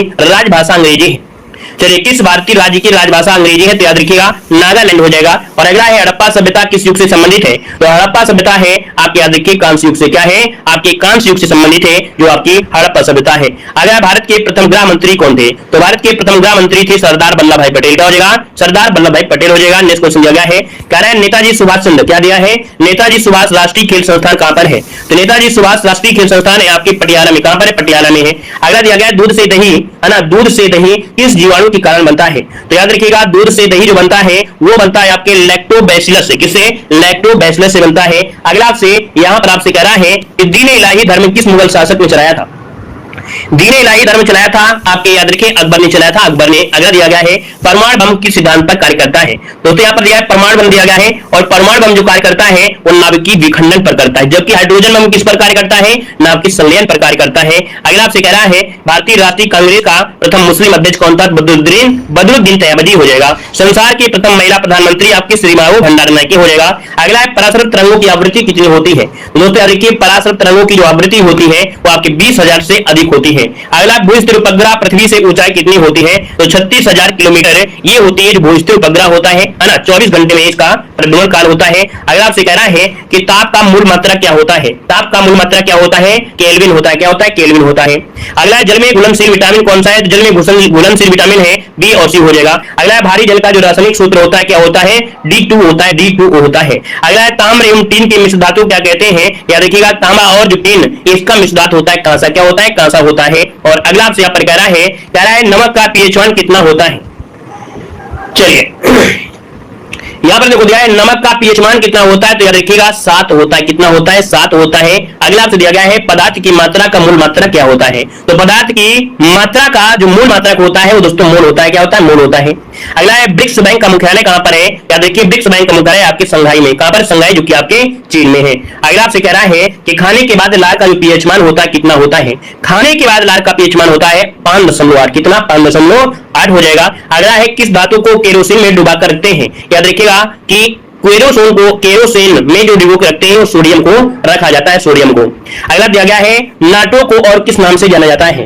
नाटो को और किस नाम से जानते हैं? याद रखिए रक्षा संधि के नाम से। किस नाम से? रक्षा संधि के नाम से जानते हैं। अगला है किस तिथि को अपसौर की स्थिति कही जाती है? तो अपसौर दोस्तों याद रखिए 4 जुलाई को क्या होता है? अपसौर होता है। याद रखिए 4 जुलाई। इसमें होता है क्या? जो सूर्य और पृथ्वी होते हैं सबसे दूर होते हैं, सबसे दूर होते हैं 4 जुलाई को होते हैं, और सबसे पास होते हैं वो आपके 3 जनवरी को होते हैं। याद रखिएगा, है ना। तो अगला पॉइंट आपसे कह रहा है कि बेरी बेरी रोग किसकी कमी के कारण होता है? बेरी बेरी रोग किसकी कमी के कारण है? तो विटामिन बी की कमी से होता है। अगला है आइसोहाइट रेखा नक्शे में किसका युग्म बिंदु होता है? आइसोहाइट, है ना। आइसोहाइट दिया है तो याद रखिए समवर्षा वाला स्थान होता है, समवर्षा वाला स्थान होता है। यहां पर अगला आपसे यहां पर दिया गया है क्या? आपसे भूक्षरण को नियंत्रित किया जा सकता है? तो याद रखिए भूक्षरण को नियंत्रित कर सकते हैं वृक्षारोपण से। क्या? वृक्षारोपण से कर सकते हैं, है ना। क्योंकि जो पानी होता है वो जड़ों में कहीं ना कहीं टक्कर मारेगा तो रुकेगा, थोड़ा सूखेगा। लेकिन आजकल क्या होता है पेड़ों में भी क्या होता है बंदी लगा देते हैं, चबूतरा बना देते हैं, पानी बह के चला जाता है, और पानी बह के चला गया तो सूखेगा क्या पृथ्वी में? सूखा तो पड़ेगा ही पड़ेगा। अगला आपसे कह रहा है ईमेल का जन्मदाता किसे कहा जाता है? देखिए बताएगा ईमेल का जन्मदाता किसे कहते हैं? तो आपके रे टॉमलिंसन को कहा जाता है, रे टॉमलिंसन को कहा जाता है। अगला दिया गया है कि बंधुता किस विटामिन की कमी के कारण होता है? बंधुता किस विटामिन की कमी के कारण होता है? तो विटामिन ई की कमी से होता है। ठीक है ना। यहाँ पर दिया है नींबू एवं संतरे में कौन सा विटामिन? तो नींबू और संतरे में होता है विटामिन सी। और अगला दिया गया है उत्कृष्ट गैस के नाम से किन गैसों को जाना जाता है? तो उत्कृष्ट गैस के नाम में अक्रिय जो गैसें होती हैं इन्हें उत्कृष्ट गैसें कहा जाता है। नेक्स्ट क्वेश्चन आपसे पूछा गया है कि सीसा संचायक बैटरी में कौन सा होता है? सीसा संचायक बैटरी में कौन सा होता है? याद रखिए सल्फ्यूरिक अम्ल। क्या होता है? सल्फ्यूरिक अम्ल होता है। नेक्स्ट क्वेश्चन दिया गया है कि बुनसेन बर्नर किस सिद्धांत पर कार्य करता है? बताइएगा। कह रहा आपसे बुनसेन बर्नर किस सिद्धांत पर कार्य करता है? ये बर्नौली थ्योरम पर कार्य करता है, बर्नौली के सिद्धांत पर कार्य करता है। यहां पर दिया गया है राष्ट्रपति का निर्वाचन किस प्रकार से होता है? राष्ट्रपति का जो निर्वाचन होता है वो एकल मत संकलनीय पद्धति या अप्रत्यक्ष रूप से आपका होता है। अगला राष्ट्रपति पद का जो चुनाव संचालित किया जाता है वो निर्वाचन आयोग के द्वारा किया जाता है। अगला दिया गया है राष्ट्रपति चुनाव संबंधी जो मामले होते हैं, है ना, तो भैया याद रखिए उच्चतम न्यायालय के पास जाते हैं अगर कोई समस्या होती है। अगला भारत के राष्ट्रपति का चुनाव कितने वर्षों में? तो 5 वर्षों में होता है। अगला आपसे दिया गया है कि भारत के राष्ट्रपति को पद से हटाने की प्रक्रिया को जो कहते हैं क्या कहते हैं? तो याद रखिए संसद में महाभियोग के माध्यम से, आर्टिकल नंबर 61 के माध्यम से याद रखिएगा कि महाभियोग से हटाया जाता है। यहाँ पर दिया है कि भारतीय संविधान पर महाभियोग किस आधार पर लगाया जा सकता है? तो संविधान के अतिक्रमण पर। याद रखिएगा राष्ट्रपति संविधान का अतिक्रमण कर रहा है तब उस पर महाभियोग लगा सकते हैं। नेक्स्ट क्वेश्चन दिया गया है कि राष्ट्रपति पर महाभियोग की प्रक्रिया किस देश के संविधान से ली गई है? तो दोस्तों ये अमेरिका के संविधान से ली गई है। राष्ट्रपति को कौन शपथ और गोपनीयता की शपथ दिलाता है? तो दोस्तों याद रखिए राष्ट्रपति को जो शपथ दिलाता है भारत का मुख्य न्यायाधीश दिलाता है। और दोस्तों दिया गया है जो शपथ लेता है राष्ट्रपति वो आर्टिकल नंबर 60 के तहत लेता है। और अगला आपसे दिया गया है राष्ट्रपति पद के उम्मीदवारों को चुनाव प्रचार हेतु कितना समय मिलता है? तो याद रखिएगा 2 सप्ताह। कितना मिलता है? मात्र 2 सप्ताह मिलता है। कि मुगल वंश का संस्थापक इनमें से कौन था? तो देखिए याद रखिएगा मुगल वंश का संस्थापक कौन था? बाबर। याद रखिए आंसर यहां पर हो जाएगा। अगला पॉइंट आपसे कह रहा है कि पानीपत का जो प्रथम युद्ध हुआ था किसके बीच हुआ था? बाबर और इब्राहिम लोदी के बीच हुआ था। कब हुआ था? याद रखिए 1526 में हुआ था। बहुत बार क्वेश्चन पूछा भी गया है। यहां पर अगला पॉइंट दिया गया है कि खानवा का युद्ध जो हुआ था, खानवा का युद्ध ये 1527 ईस्वी में बाबर और किसके साथ? राणा सांगा के मध्य हुआ था। याद रखिए बाबर ने जो जिहाद घोषित किया था वो आपके इसी युद्ध में, खानवा के युद्ध में जिहाद घोषित किया था। दोस्तों ये क्वेश्चन पूछा जाता है। ठीक है, यहां पर आगे बढ़िए। क्वेश्चन आपसे दिया गया है कि बाबर ने अपनी आत्मकथा जो लिखी कौन सी भाषा में? तो आपकी तुर्की भाषा में लिखा है। और दोस्तों याद रखिए किस नाम से लिखा है? तो आपके तुजुक ए बाबरी के नाम से लिखा है। अगला पॉइंट दोस्तों यहां पर दिया गया है कि पूर्ण स्वराज का जो संकल्प पारित हुआ था याद रखिए पूर्ण स्वराज का जो संकल्प पारित हुआ है कब, तो आपके 1929 में। कब? 1929 में हुआ था। अगला है पूना समझौता। याद रखिए पूना समझौता ये कब हुआ, तो आपके 24 सितंबर 1931 को पूना समझौता हुआ था। यहां पर देखिए गांधी इरविन समझौता, और गांधी इरविन समझौता कब हुआ, तो याद रखिए 5 मार्च 1931 से क्वेश्चन पूछे गए, याद रखिएगा, इनको रट लीजिएगा, हल्के मत लीजिएगा इन क्वेश्चन को, ठीक है ना। अगला दिया है नेहरू रिपोर्ट का पेश हुई, तो नेहरू रिपोर्ट आपकी 1928 में। अगला दिया है कैबिनेट मिशन जो प्लान है, कैबिनेट मिशन जो प्लान है आपका, याद रखिएगा, ये आपके 1946, क्या कैबिनेट मिशन प्लान 1946 में, ठीक है ना। यहां पर दिया है क्रिप्स मिशन योजना, ये आपकी 1942 हो जाएगा। वहीं पर वेबल योजना ये आपके 1945, याद रखिए वेबल योजना आपकी 1945। यहां पर देखिए खिलाफत आंदोलन की शुरुआत दोस्तों यहां पर देखिए 19 से लेके आपके 22 तक हुई थी, तो यहां पर खिलाफत आंदोलन भी आपको याद रखना है। असहयोग आंदोलन की शुरुआत कब हुई थी, तो याद रखिएगा 1920 में। कब हुई थी? 1920 में हुई थी। यहां पर आगे बढ़िए क्वेश्चन दिया गया है कि भारत छोड़ो आंदोलन, जितने भी आपके देखिए आंदोलन संबंधित आपके रहे हैं कहीं ना कहीं यहीं से बनता है, और एक क्वेश्चन जरूर बनता है। यहां पर देखिए भारत छोड़ो आंदोलन जो कि आपका 1942 है ना, महात्मा गांधी ने करो या मरो का जो नारा दिया था वो आपकी इसी में आपको दिया था। और यहां पर देखो दिया गया प्रथम गोलमेज सम्मेलन ये आपके नवंबर 1930 में हुआ था। द्वितीय गोलमेज सम्मेलन ये आपको दोस्तों सितंबर 1931 हो जाएगा, और तृतीय गोलमेज सम्मेलन आपके नवंबर 1932 हो जाएगा। तीनों गोलमेज सम्मेलन को याद रखिएगा। अब यहां से क्वेश्चन ये होता है कि गांधी जी ने किस वाले में भाग लिया था, गांधी जी आपकी द्वितीय गोलमेज सम्मेलन में भाग लिए थे। यहां पर जो डॉक्टर बी आर अम्बेडकर है वो तीनों गोलमेज सम्मेलन में भाग लेने वाले आपके व्यक्ति थे, याद रखिए। ये दोनों क्वेश्चन बहुत बार पूछे गए हैं। आगे बढ़िए, अगला पॉइंट देखो दिया गया है और आपसे कह भी रहा है कि लंदन में आयोजित होने वाले गोलमेज सम्मेलन में महात्मा गांधी केवल द्वितीय गोलमेज सम्मेलन में उपस्थित रहे, वहीं पर डॉक्टर अम्बेडकर तीनों गोलमेज सम्मेलन में उपस्थित रहे थे। ये क्वेश्चन पूछे जाते हैं इसलिए हमने यहाँ पर अलग से ही टाइप करवा दिया है। नेक्स्ट क्वेश्चन दिया गया है सुभाष चंद्र बोस भारतीय राष्ट्रीय कांग्रेस के त्रिपुरी अधिवेशन में दूसरी बार अध्यक्ष चुने गए थे। मतलब दोस्तों यहाँ पर देखें कि जो 1938 में एक जो सुभाष चंद्र बोस थे वो 1938 में क्या अध्यक्ष चुने गए थे। बाद में जो 1939 आया है ना, 1939 आया, इसमें भी अध्यक्ष चुने गए। लेकिन बाद में क्या हुआ, कुछ कारणों से मतभेद हुआ, पट्टाभी सीतारामैया को पराजित किया और ये आपके दूसरी बार अध्यक्ष बन गए थे। लेकिन बाद में क्या हुआ, बाद में यहाँ पर मतभेद हुआ, गांधी जी की जो पट्टाभी सीतारामैया थे उनके समर्थन में कौन थे, गांधी जी, है ना। इस वजह से कहीं ना कहीं सुभाष चंद्र बोस ने अपने पद से इस्तीफा दिया और इस जो 1939 का जो पद था, मतलब ये भारतीय राष्ट्रीय कांग्रेस का अध्यक्ष का पद, वो डॉक्टर राजेंद्र प्रसाद को दे दिया गया था। ये क्वेश्चन पिछली बार पूछा गया था कि 1939 में जो आपका अध्यक्ष पद दिया गया था, है ना, भारतीय राष्ट्रीय कांग्रेस को किसे, तो आपके राजेंद्र प्रसाद को दिया गया था। ये क्वेश्चन नोट करिएगा, पिछली बार यहां से क्वेश्चन बनता है। अगला क्वेश्चन दिया गया है कि सुभाष चंद्र बोस ने पट्टाभी सीतारामैया को अध्यक्ष के चुनाव से हराकर जीत हासिल की थी। अगला सुभाष चंद्र बोस ने प्रथम बार अध्यक्ष हरिपुरा अधिवेशन जो कि 1938 में बने थे। अगला पॉइंट दिया गया है कि रक्त वर्ग ओ सर्वदाता होता है, रक्त वर्ग ए बी ये आपका सार्वभौमिक जो कि प्राप्त करता है ना, इनमें से आपका हो जाएगा।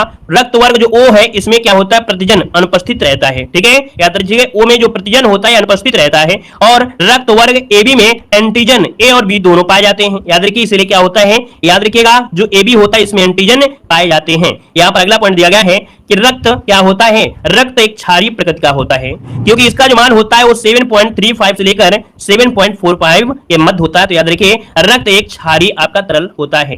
आगे बढ़िएगा कि मानव गुर्दे में जो पथरी होती है वो किसकी होती है, मानव गुर्दे में पथरी होती कैल्शियम ऑक्सलेट की बनी होती है, याद रखिएगा, ठीक है। तभी कहा जाता है कि भैया जिसके पथरी है ना, स्टोन है, वो पालक ना खाए, क्योंकि पालक में याद रखिए क्या होता है, आयरन होता है, और आयरन होगा तो और मजबूती आएगा, ठीक है ना। यहां पर देखो दिया है कि भूख प्यास ताप नियंत्रण प्यार घृणा आदि का जो केंद्र बिंदु होता है मानव मस्तिष्क कौन सा भाग, ये होता है हाइपोथैलेमस। याद देखिए हाइपोथैलेमस भूख प्यास ताप नियंत्रण आदि का जो होता है ये आपकी ग्रंथि कार्य करती है, यहाँ पर हाइपोथैलेमस। आगे बढ़िए, क्वेश्चन दिया गया है कि एस्ट्रोजन, प्रोजेस्टेरोन और रिलैक्सिन ये मादा हार्मोन्स के प्रकार होते हैं, ठीक है। लेकिन जो आपका होता है टेस्टोस्टेरोन ये मनुष्य जो मतलब पुरुष होता है उसका हार्मोन्स होगा।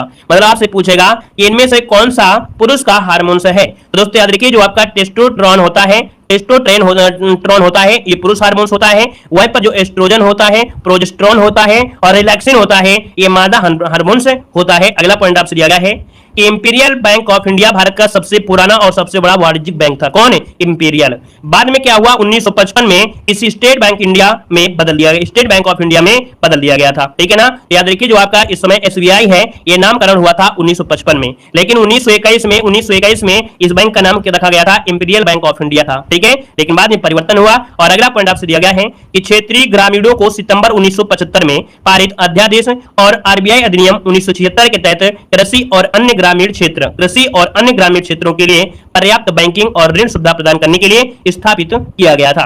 आगे बढ़िए, क्वेश्चन दिया गया है कि राष्ट्रीय मतदाता दिवस मनाते हैं, कब मनाते हैं, तो आपके 25 जनवरी को मनाते हैं। कब मनाते हैं? 25 जनवरी को मनाया जाता है। अगला दिया गया है अंतरराष्ट्रीय सीमा शुल्क दिवस, है ना, और भारत पर्यटन दिवस भी आपके 25 जनवरी को ही मनाया जाता है, याद रख लीजिएगा।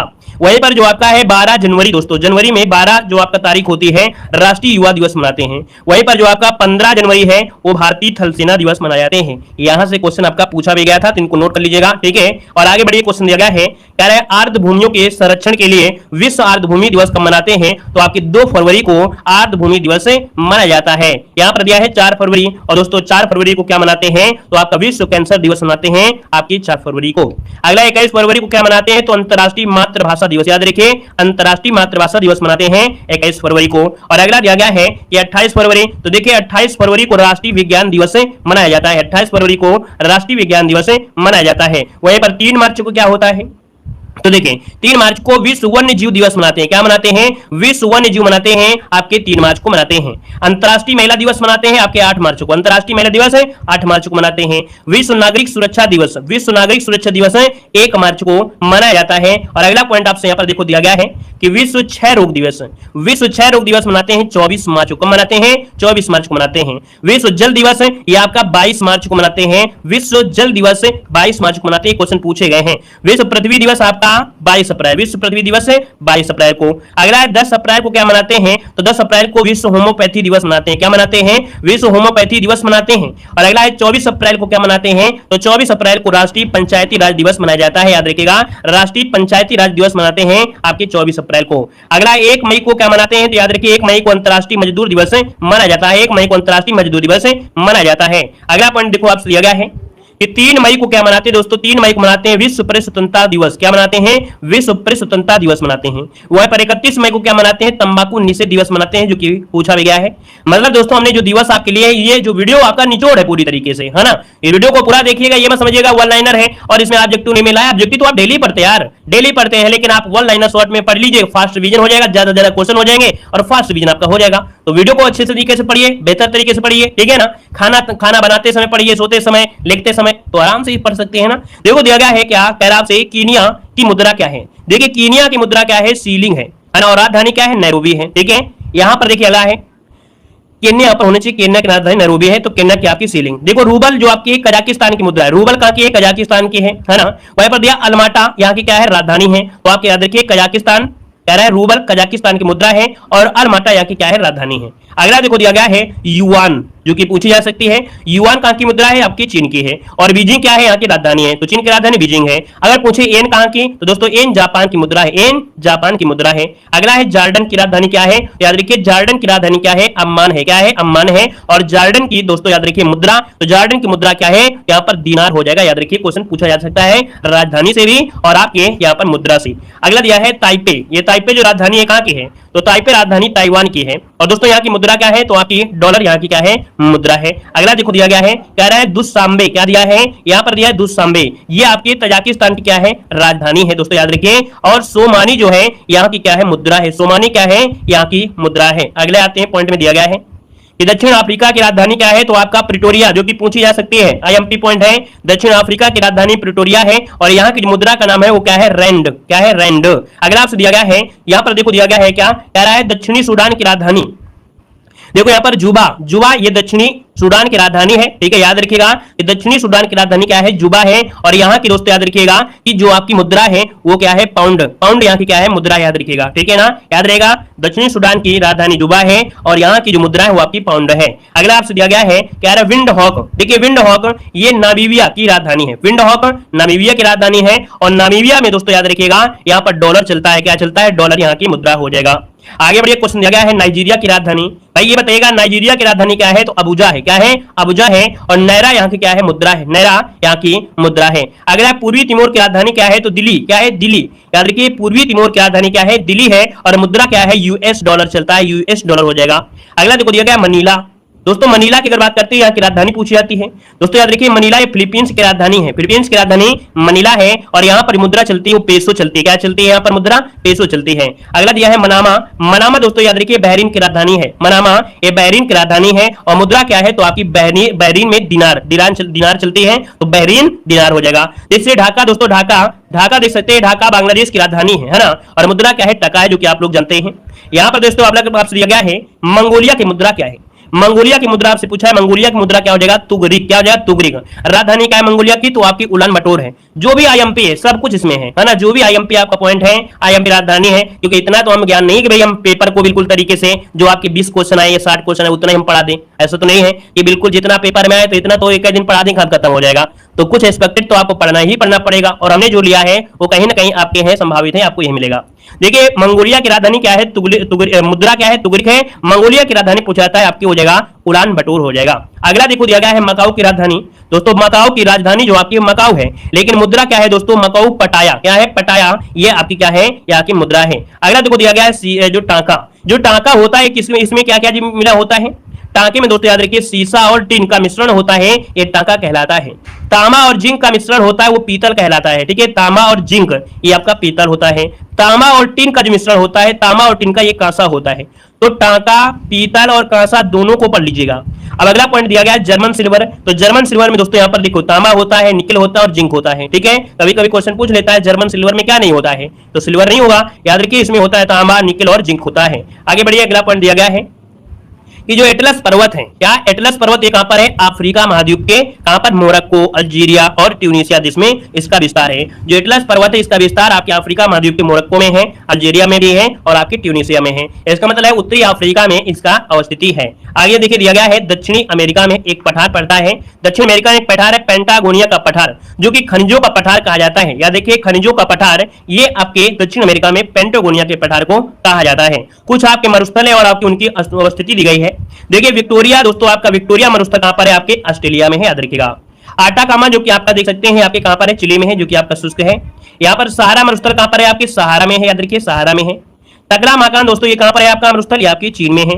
गोबी मरुस्थल आपके कहां पर है? मंगोलिया में है। ठीक है, गोबी मरुस्थल मंगोलिया हो जाएगा। सोनोरोन जो आपका मरुस्थल है आपके यूएसए में है। कहां पर है? यूएसए में है। और आगे आते हैं दोस्तों, यहाँ पर देखो दिए गए हैं कुछ घास के मैदान, जैसे कि आपका विल्ड घास का मैदान है ये आपके दक्षिण अफ्रीका में है। लानोस घास के मैदान कहां पर है? दक्षिण अमेरिका में हो जाएंगे। देखो यहाँ पर विल्ड घास के मैदान दक्षिण अफ्रीका है, अफ्रीका हमने बताया है दक्षिण अफ्रीका, फाइनल में जाके वर्ल्ड हो जाती है। यहाँ पर विल्ड दक्षिण अफ्रीका, लानोस जो आपका है वो दक्षिण अमेरिका हो जाएगा, लानोस। ठीक है, अगला देखो दिया गया है आपका क्या? स्टेपी। स्टेपी आपके यूरोप में है। हम लोग यहाँ पर ये भी कह सकते हैं स्टेपी घास के जो मैदान है यूरोप और एशिया में है ना, इसे हम लोग यूरेशिया बोल सकते हैं। क्या बोलते हैं? यूरेशिया आप बोल सकते हैं, यूरेशिया आप लोग शुद्ध रूप से यूरेशिया कह सकते हैं। ठीक है ना, क्लियर है? आगे आइएगा। पानीपत का जो युद्ध हुआ था दोस्तों, यहाँ पर देखो कह रहा है पानीपत का युद्ध आपका 1761 में। कौन सा? तृतीय युद्ध। पानीपत का जो तृतीय युद्ध हुआ था ये हुआ था 1761 में हुआ था, याद रखिएगा। ठीक है ना, 1526 में पहला हुआ था और इसके बाद यहाँ पर 1556 में दूसरा हुआ और 1761 में ये हुआ था तीसरा युद्ध पानीपत का। हल्दी घाटी युद्ध हुआ था दोस्तों आपका 1576 में, याद रखिए 1576 में हल्दी घाटी का युद्ध हुआ था। तराइन का द्वितीय युद्ध पूछा है, तराइन का द्वितीय युद्ध हुआ था आपके कब? तो आपके 1192 में। कब हुआ था? 1192 में। आगे बढ़िए, पॉइंट दिया गया है असीरगढ़ का युद्ध दोस्तों, यहाँ पर दिया है असीरगढ़ का जो युद्ध हुआ था ये कब हुआ था? 1601 में। कहा जाता है असीरगढ़ का जो किला था उसका जो दरवाजा खुलता था सोने की चाबी से खुलता था। अगला चौसा का युद्ध, चौसा का युद्ध आपका 1539 ईस्वी में हुआ था, 1539 में। अगला कन्नौज का युद्ध आपका 1540 में हुआ था, ये भी याद रखिएगा। चौसा का युद्ध 1539 में, कन्नौज का युद्ध आपका 1540 में। नादिर शाह का जो आक्रमण हुआ भारत में कब हुआ था? नादिर शाह का आक्रमण भारत में हुआ था 1739। कब हुआ था? 1739 में हुआ था। आगे बढ़िए, अगला पॉइंट आपसे दिया गया है रेगुलेटिंग एक्ट 1773 ईस्वी में पारित किया गया था। ठीक है, याद रखिएगा रेगुलेटिंग एक्ट कब पारित किया गया था? 1773 में पारित किया गया था। दोस्तों रेगुलेटिंग एक्ट 1773 ईस्वी के तहत भारत में सर्वोच्च न्यायालय की स्थापना हुई थी। जो भारत में सर्वोच्च न्यायालय की स्थापना कलकत्ता में हुई थी वो आपकी 1773 एक्ट के तहत ही हुई थी। यहाँ पर अगला पॉइंट दिया गया है कि कलकत्ता ईस्ट इंडिया कंपनी द्वारा स्थापित उच्चतम न्यायालय के प्रथम मुख्य न्यायाधीश कौन थे? याद रखिएगा प्रथम मुख्य न्यायाधीश थे एलिजा एम्पे। कौन थे? एलियाज एम्पे, एलिया एम्पे हो जाएगा, एलिजा एम्पे। ठीक है, अगला पॉइंट बताइएगा कि भारतीय ईस्ट इंडिया कंपनी का एकाधिकार 1813 ईस्वी में समाप्त किया गया था। याद रखिएगा, जो भारतीय ईस्ट इंडिया कंपनी का जो एकाधिकार है ये समाप्त कब हुआ था? 1813 ईस्वी में समाप्त हुआ था। लेकिन क्या हुआ कि चीन व चाय के साथ व्यापार चलता रहा था। चीन के साथ याद रखिए, चीन के साथ जो चाय का व्यापार है वो चलता रहा था। 1833 के चार्टर एक्ट द्वारा क्या हुआ? कंपनी के चीन व चाय के साथ व्यापार जो हुआ वो भी समाप्त हो गया। तो याद रखिए, 2 पॉइंट याद रखिए, भारतीय ईस्ट इंडिया कंपनी के एकाधिकार समाप्त हुआ था 1813 में। वहीं पर 1833 में क्या हुआ? जो कंपनी थी चीन के साथ चाय का व्यापार कर रही थी वो भी क्या हो गया? व्यापार समाप्त हो गया। आगे बढ़िए, पॉइंट आपसे दिया गया है कि भारत सरकार अधिनियम 1919 का आधार बनी थी। याद रखिए, भारत सरकार जो अधिनियम है एक किसका आधार बनी थी? आपका 1919 का आधार बनी। 1919 के आपके अधिनियम के अंतर्गत प्रांतों में द्वैध शासन प्रणाली लागू की गई। क्वेश्चन बनेगा ये प्रांतों में द्वैध शासन कब लागू हुआ? तो आपके 1919 में लागू हुआ।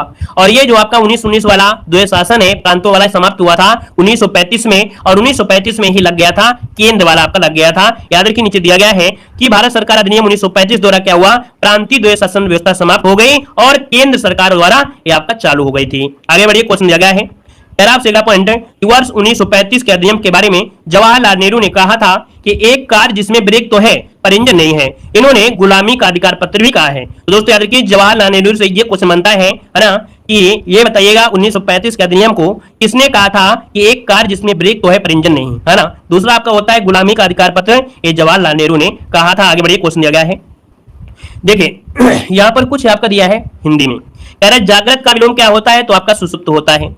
यहाँ पर अभिज्ञ का विलोम क्या होता है? अनभिज्ञ होता है। नैसर्गिक का दोस्तों क्या होता है? कृत्रिम होता है। ठीक है, नैसर्गिक का क्या होता है विलोम? यहाँ पर कृत्रिम होता है। और पुष्ट का क्या होता है? क्षीण होता है। आगे बढ़िए, क्वेश्चन दिया गया है, कह रहे सेबी, देख सकते हैं सेबी ये भारत में पूंजी बाजार को विनियमित करने के लिए जिम्मेदार मुख्य निकाय है। बदला पूछेगा, भारत में जो आपका पूंजी बाजार है उसको विनियमित करने की एक संस्था कौन है? तो आपकी सेबी होती है। दोस्तों सेबी की स्थापना कब हुई थी? तो आप याद रखिए 1988 में सेबी की स्थापना की गई थी। अगला दिया गया है कि किसी अर्थव्यवस्था के विकास की दर को क्या कहते हैं? राष्ट्रीय आय के संदर्भ में मापा जाता है। याद रखिएगा, किसी भी अर्थव्यवस्था का जो विकास होता है ना, या उस देश की जो व्यवस्था होती है उसका विकास मापा जाता है राष्ट्रीय आय के संदर्भ में मापा जाता है। यहाँ पर देखो कीमत बढ़ती है तो मांग क्या हो जाती है? कम हो जाती है। ठीक है, यहाँ पर कीमतें बढ़ती हैं तो मांग क्या होती है? कम हो जाती है। ये वास्तविकता है, बिल्कुल सही है। इकोनॉमिक्स में आपका पॉइंट मिलेगा कि जब कीमतें बढ़ेंगी तो यह मांग क्या होगा? डिमांड क्या होगी भाई? कम हो जाएगी। क्लियर है? आगे बताइए, क्वेश्चन आपसे दिया गया है कि बैंक ऑफ इंडिया 1946 के लंदन में भारत के बाहर एक शाखा खोलने वाला पहला भारतीय बैंक था। दोस्तों ये पॉइंट याद रखिए, भारत के बाहर एक शाखा खोलने वाला यह भारत का पहला भारतीय बैंक था। दोस्तों कौन? Bank of India. कब? 1946 में। कहां पर है? लंदन में खोला था। अगला देखो दिया गया है कि विश्व रक्तदान दिवस जो मनाते हैं वो कब मनाते हैं? 14 जून को मनाया जाता है। विश्व रक्तदान दिवस मनाते हैं 14 जून को। वहीं पर विश्व मधुमेह दिवस मनाते हैं 14 नवंबर को। दोस्तों याद रखिए, विश्व रक्तदान दिवस है 14 जून को, विश्व मधुमेह दिवस है 14 नवंबर को मनाते हैं। अगला दिया गया है कि 11 जुलाई को, दोस्तों देखिए 11 जुलाई को विश्व जनसंख्या दिवस के रूप में मनाया जाता है। क्या रहेगा? याद रहेगा, 11 जुलाई को क्या मनाते हैं? विश्व जनसंख्या दिवस मनाते हैं। 28 जुलाई को विश्व प्राकृतिक संरक्षण दिवस मनाते हैं। और 12 अगस्त को मनाते हैं अंतर्राष्ट्रीय युवा दिवस मनाते हैं। 16 अक्टूबर को मनाते हैं विश्व खाद्य दिवस। क्या मनाते हैं? विश्व खाद्य दिवस मनाते हैं। और 17 अक्टूबर को क्या मनाते हैं? गरीबी उन्मूलन अंतर्राष्ट्रीय दिवस मनाते हैं। याद रखिएगा कि 17 अक्टूबर को गरीबी उन्मूलन अंतर्राष्ट्रीय दिवस मनाते हैं। तो यहाँ पर जो 16 अक्टूबर वाला है ये कई बार पूछा गया है, विश्व खाद्य दिवस। आगे बढ़िए, क्वेश्चन दिया गया है देखिए 1 अक्टूबर को क्या मनाते हैं? देखिए 1 अक्टूबर को विश्व शाकाहारी दिवस मनाते हैं। ठीक है, 1 अक्टूबर को विश्व शाकाहारी दिवस मनाते हैं। 19 नवंबर दोस्तों याद रखिए, 19 नवंबर को मनाते हैं विश्व शौचालय दिवस। क्या मनाते हैं? विश्व शौचालय दिवस मनाते हैं। अंतर्राष्ट्रीय ऊर्जा दिवस का मनाते हैं तो 3 मई को मनाते हैं। ठीक है, अंतर्राष्ट्रीय ऊर्जा दिवस का मनाते हैं 3 मई को मनाते हैं। विश्व एड्स दिवस का मनाते हैं तो भैया याद रखिए, विश्व एड्स दिवस 1 दिसंबर को मनाया जाता है। 9 नवंबर को क्या मनाते हैं? 9 नवंबर को भ्रष्टाचार के खिलाफ अंतर्राष्ट्रीय दिवस मनाते हैं। क्या? भ्रष्टाचार के खिलाफ अंतर्राष्ट्रीय दिवस मनाता है 9 नवंबर को। अगला आपसे दिया गया है कि 18 दिसंबर को अंतर्राष्ट्रीय प्रवासी दिवस मनाया जाता है। कब? तो आपके 18 दिसंबर को अंतर्राष्ट्रीय प्रवासी, देखो अंतर्राष्ट्रीय प्रवासी दिवस है, याद रखिएगा।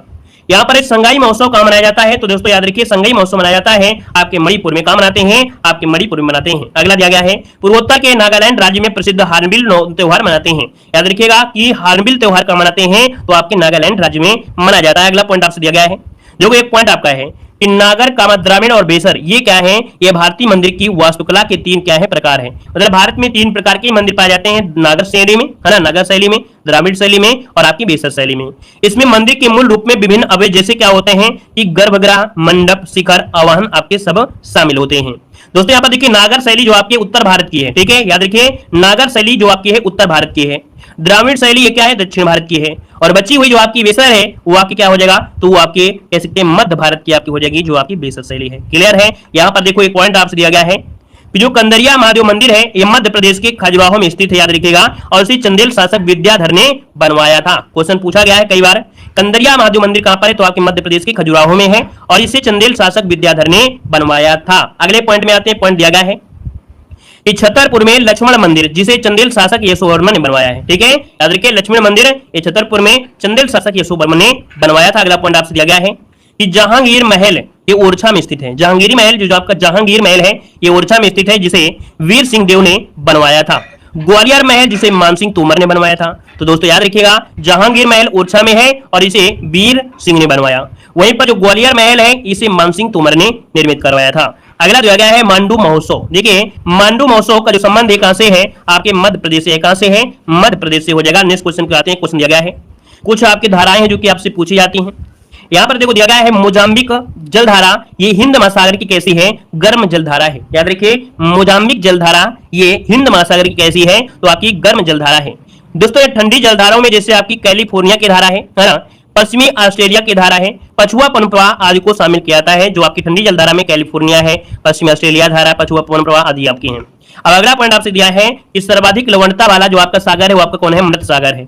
इसमें 238% क्या है, यहाँ पर लवणता पाई जाती है। दोस्तों एक पॉइंट दिया गया मेरियाना गर्त। दोस्तों मेरियाना गर्त आपकी है किसमें, प्रशांत महासागर में है, जो कि विश्व की सबसे गहरी गर्त है। दोस्तों याद रखिए सबसे गहरी गर्त आपकी है। आगे बढ़िए, अगला दिया गया है दोस्तों यहाँ पर देखिए सुमेलित है क्या, कुतुब मीनार, यहाँ पर इल्तुतमिश हो जाएगा। कुतुब मीनार का जो पूर्ण तरीके से बनवाया था वो आपके दोस्तों इल्तुतमिश बनवाया था। गोल गुम्मद की अगर बात करते हैं, गोल गुम्मद तो मोहम्मद बिन आदिल शाह ने बनवाया। बुलंद दरवाजा किसने बनवाया था, तो आपके अकबर ने बनवाया था।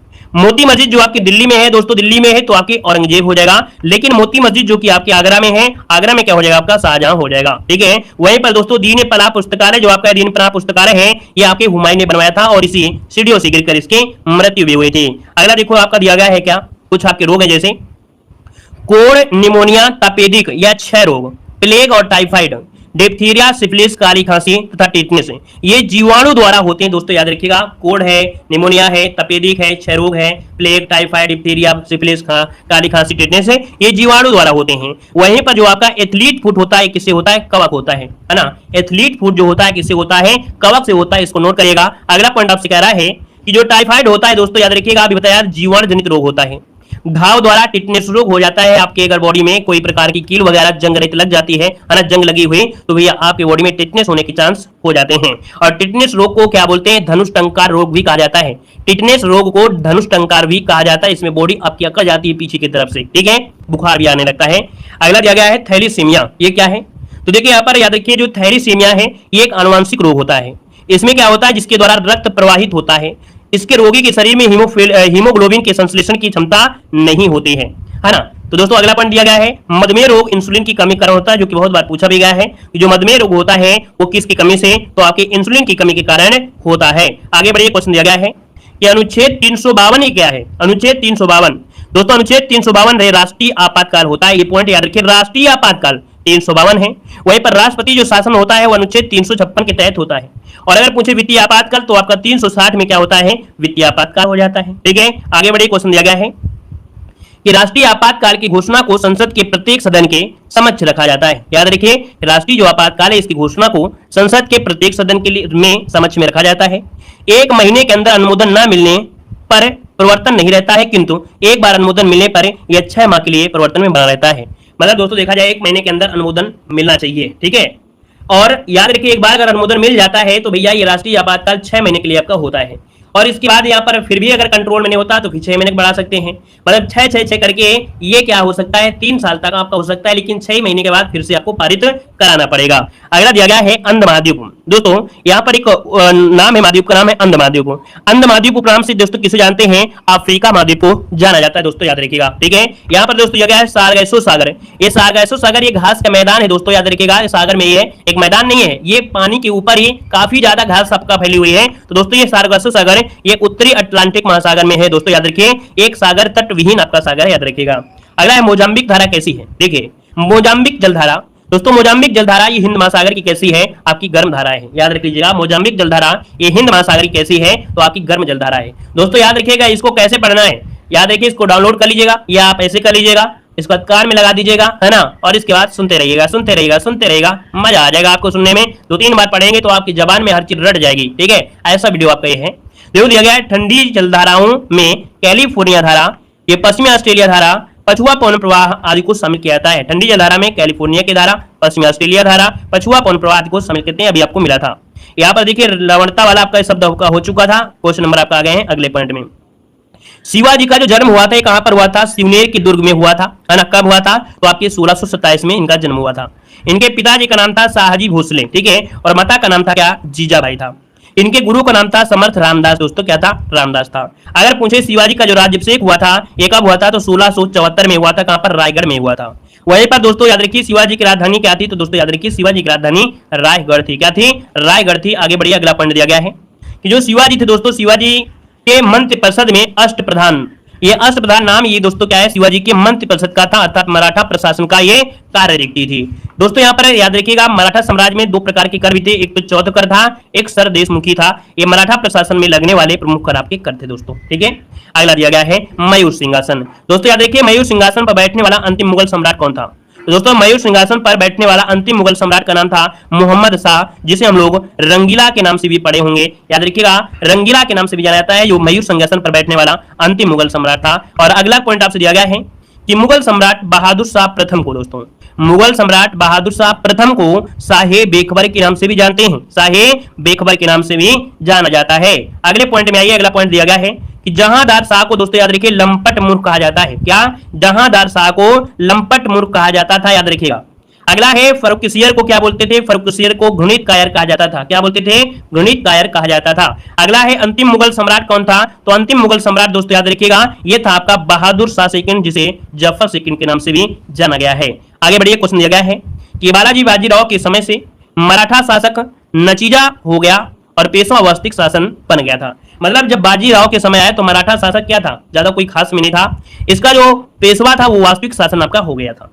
अगला देखो दिया गया यहाँ पर कि जहांगीर, क्या दिया है, जहांगीर के शासन काल में इंग्लिश ईस्ट इंडिया कंपनी ने सर्वप्रथम 1611 ईस्वी में मछलीपट्टनम में अस्थायी कारखाना खोला था। याद रखिएगा कि जहांगीर के शासन काल में जो इंग्लिश ईस्ट इंडिया कंपनी थी ये सर्वप्रथम 1611 में मछलीपट्टनम में अस्थायी, देखो अस्थायी कारखाना खोला था। वहीं पर दोस्तों याद रखिएगा 1613 में अंग्रेजों ने सूरत में प्रथम स्थायी कारखाना खोला गया।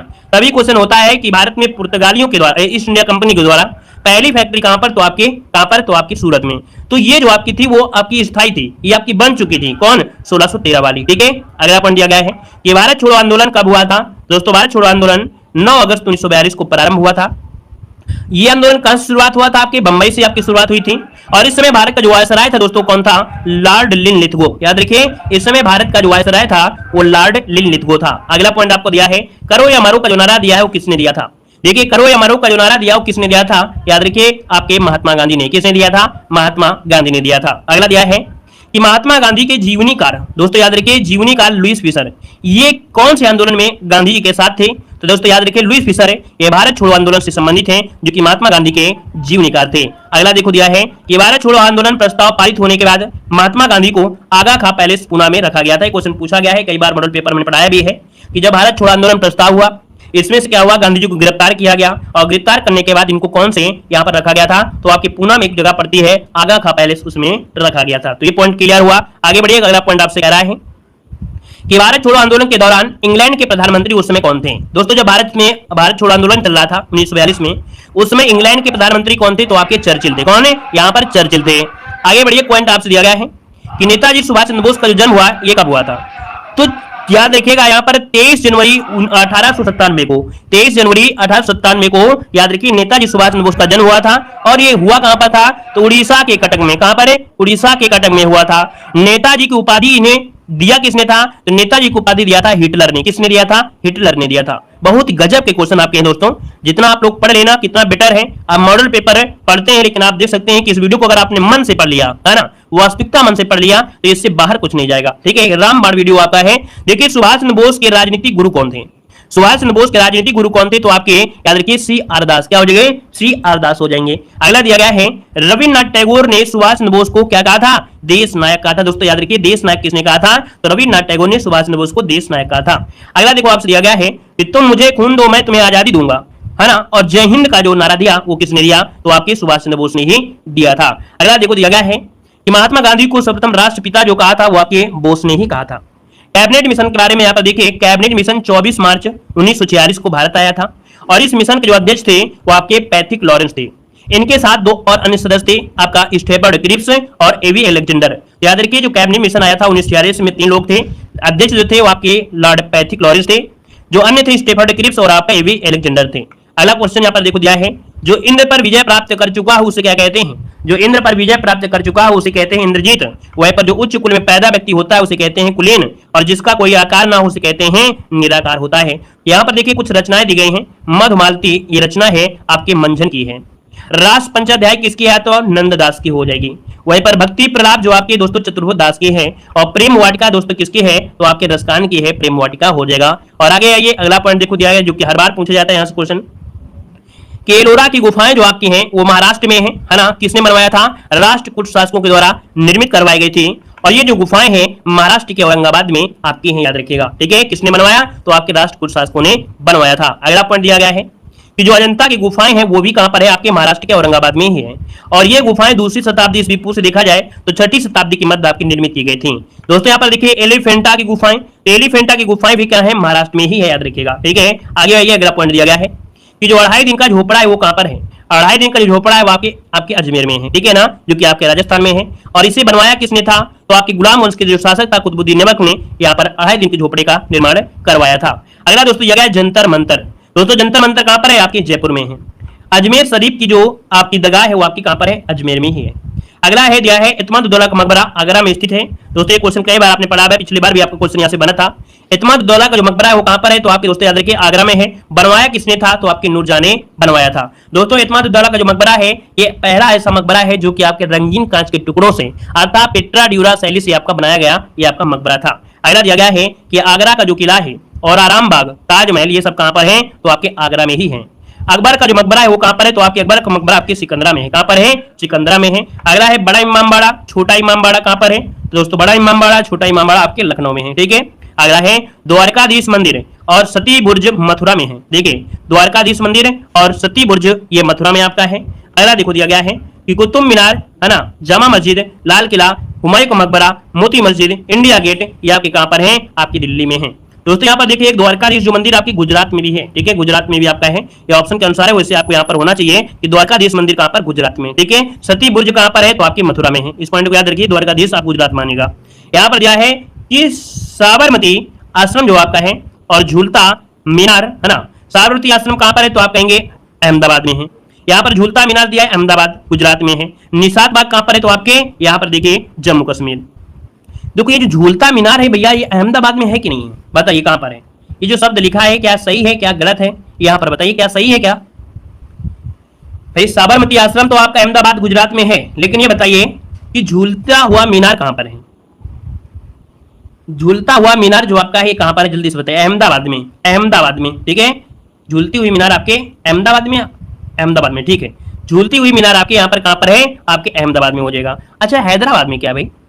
एक शब्द आता है ना हैदराबाद, दिमाग में आ रहा है कि हैदराबाद में भी कोई एक शब्द है झूलता हुआ, ऐसा कुछ शब्द आपका है ना। उसका आप लोग कमेंट बॉक्स में कमेंट करिए क्या सही है। ठीक है, चलिए अगला पॉइंट बताइएगा। क्वेश्चन आपसे दिया गया है कि शांति निकेतन, देखिए शांति निकेतन ये पश्चिम बंगाल में है। ठीक है, इसके अलावा देखा जाए Belur Math, William fort, Victoria memorial और ये कोलकाता में कहां पर है? पश्चिम बंगाल में है। क्या क्या? तो देखिए शांति निकेतन पश्चिम बंगाल में है, आपका वेलूर मठ हो गया, विलियम फोर्ट हो गया, विक्टोरिया मेमोरियल, ये सभी कहां पर है? कोलकाता पश्चिम बंगाल में। अगला दिया गया है जिम कार्बेट, है ना, कामा लक्ष्मण झूला उत्तराखंड में है। याद रखिए जिम कार्बेट कामा लक्ष्मण झूला, है ना, ये कहां पर? उत्तराखंड में है। दोस्तों याद रखिए उड़ीसा में क्या है? तो याद रखिए उड़ीसा में है कोणार्क मंदिर और आपका जगन्नाथ मंदिर, ये कहां पर है? आपके उड़ीसा में है। और अगला देखो दिया गया है कि यूनानी कैलेंडर ओलंपियाड के अनुसार प्रथम ओलंपिक खेलों का आयोजन हुआ था 776 ईस्वी पूर्व में यूनान के ओलंपिया शहर में हुआ था, आयोजित किया गया था। प्राचीन ओलंपिक खेल ग्रीक देवता जीयस या जीसस होगा के सम्मान में आयोजित किया जाता था दोस्तों, जीसस। अगला देखो दिया गया है कि प्रमुख एशियाई खेलों का जो आयोजन है वो आपका नई दिल्ली में भारत में किया गया था। पंडित जवाहरलाल नेहरू और एंटनी डिमोल के प्रयास से ये 1951 में हुआ था और इस खेल में 11 देशों ने हिस्सा लिया था। दोस्तों याद रखिए 1951 में आप एशियाई खेलों का आयोजन हुआ था। अगला देखो दिया गया है कि वर्ष 2022 में होने वाले एशियाई खेलों का आयोजन ये आपके कहां पर किया गया था? तो आपके हांगझोई जो कि आपकी चीन में। अंतरराष्ट्रीय क्रिकेट परिषद का मुख्यालय कहां पर है? दुबई, जो कि आपके यूएई में आपका स्थित है। अगला है कि क्रिकेट का जन्मदाता कहा जाता है वो किसे कहते हैं? तो आपके इंग्लैंड को कहा जाता है क्रिकेट का जन्मदाता। अगला पॉइंट आपसे कह रहा है कि 7 जनवरी 1924 को अंतरराष्ट्रीय हॉकी संघ की स्थापना की गई थी। कहां पर? तो पेरिस आपके फ्रांस में की गई थी। हॉकी ये भारत का क्या है? राष्ट्रीय खेल है। भारत में पहले हॉकी एसोसिएशन की स्थापना 1885-86 में कलकत्ता में की गई थी। दोस्तों इस प्रकार ना, तो चलिए फिर आज की क्लास में रखते हैं। सभी को जय हिंद, सभी को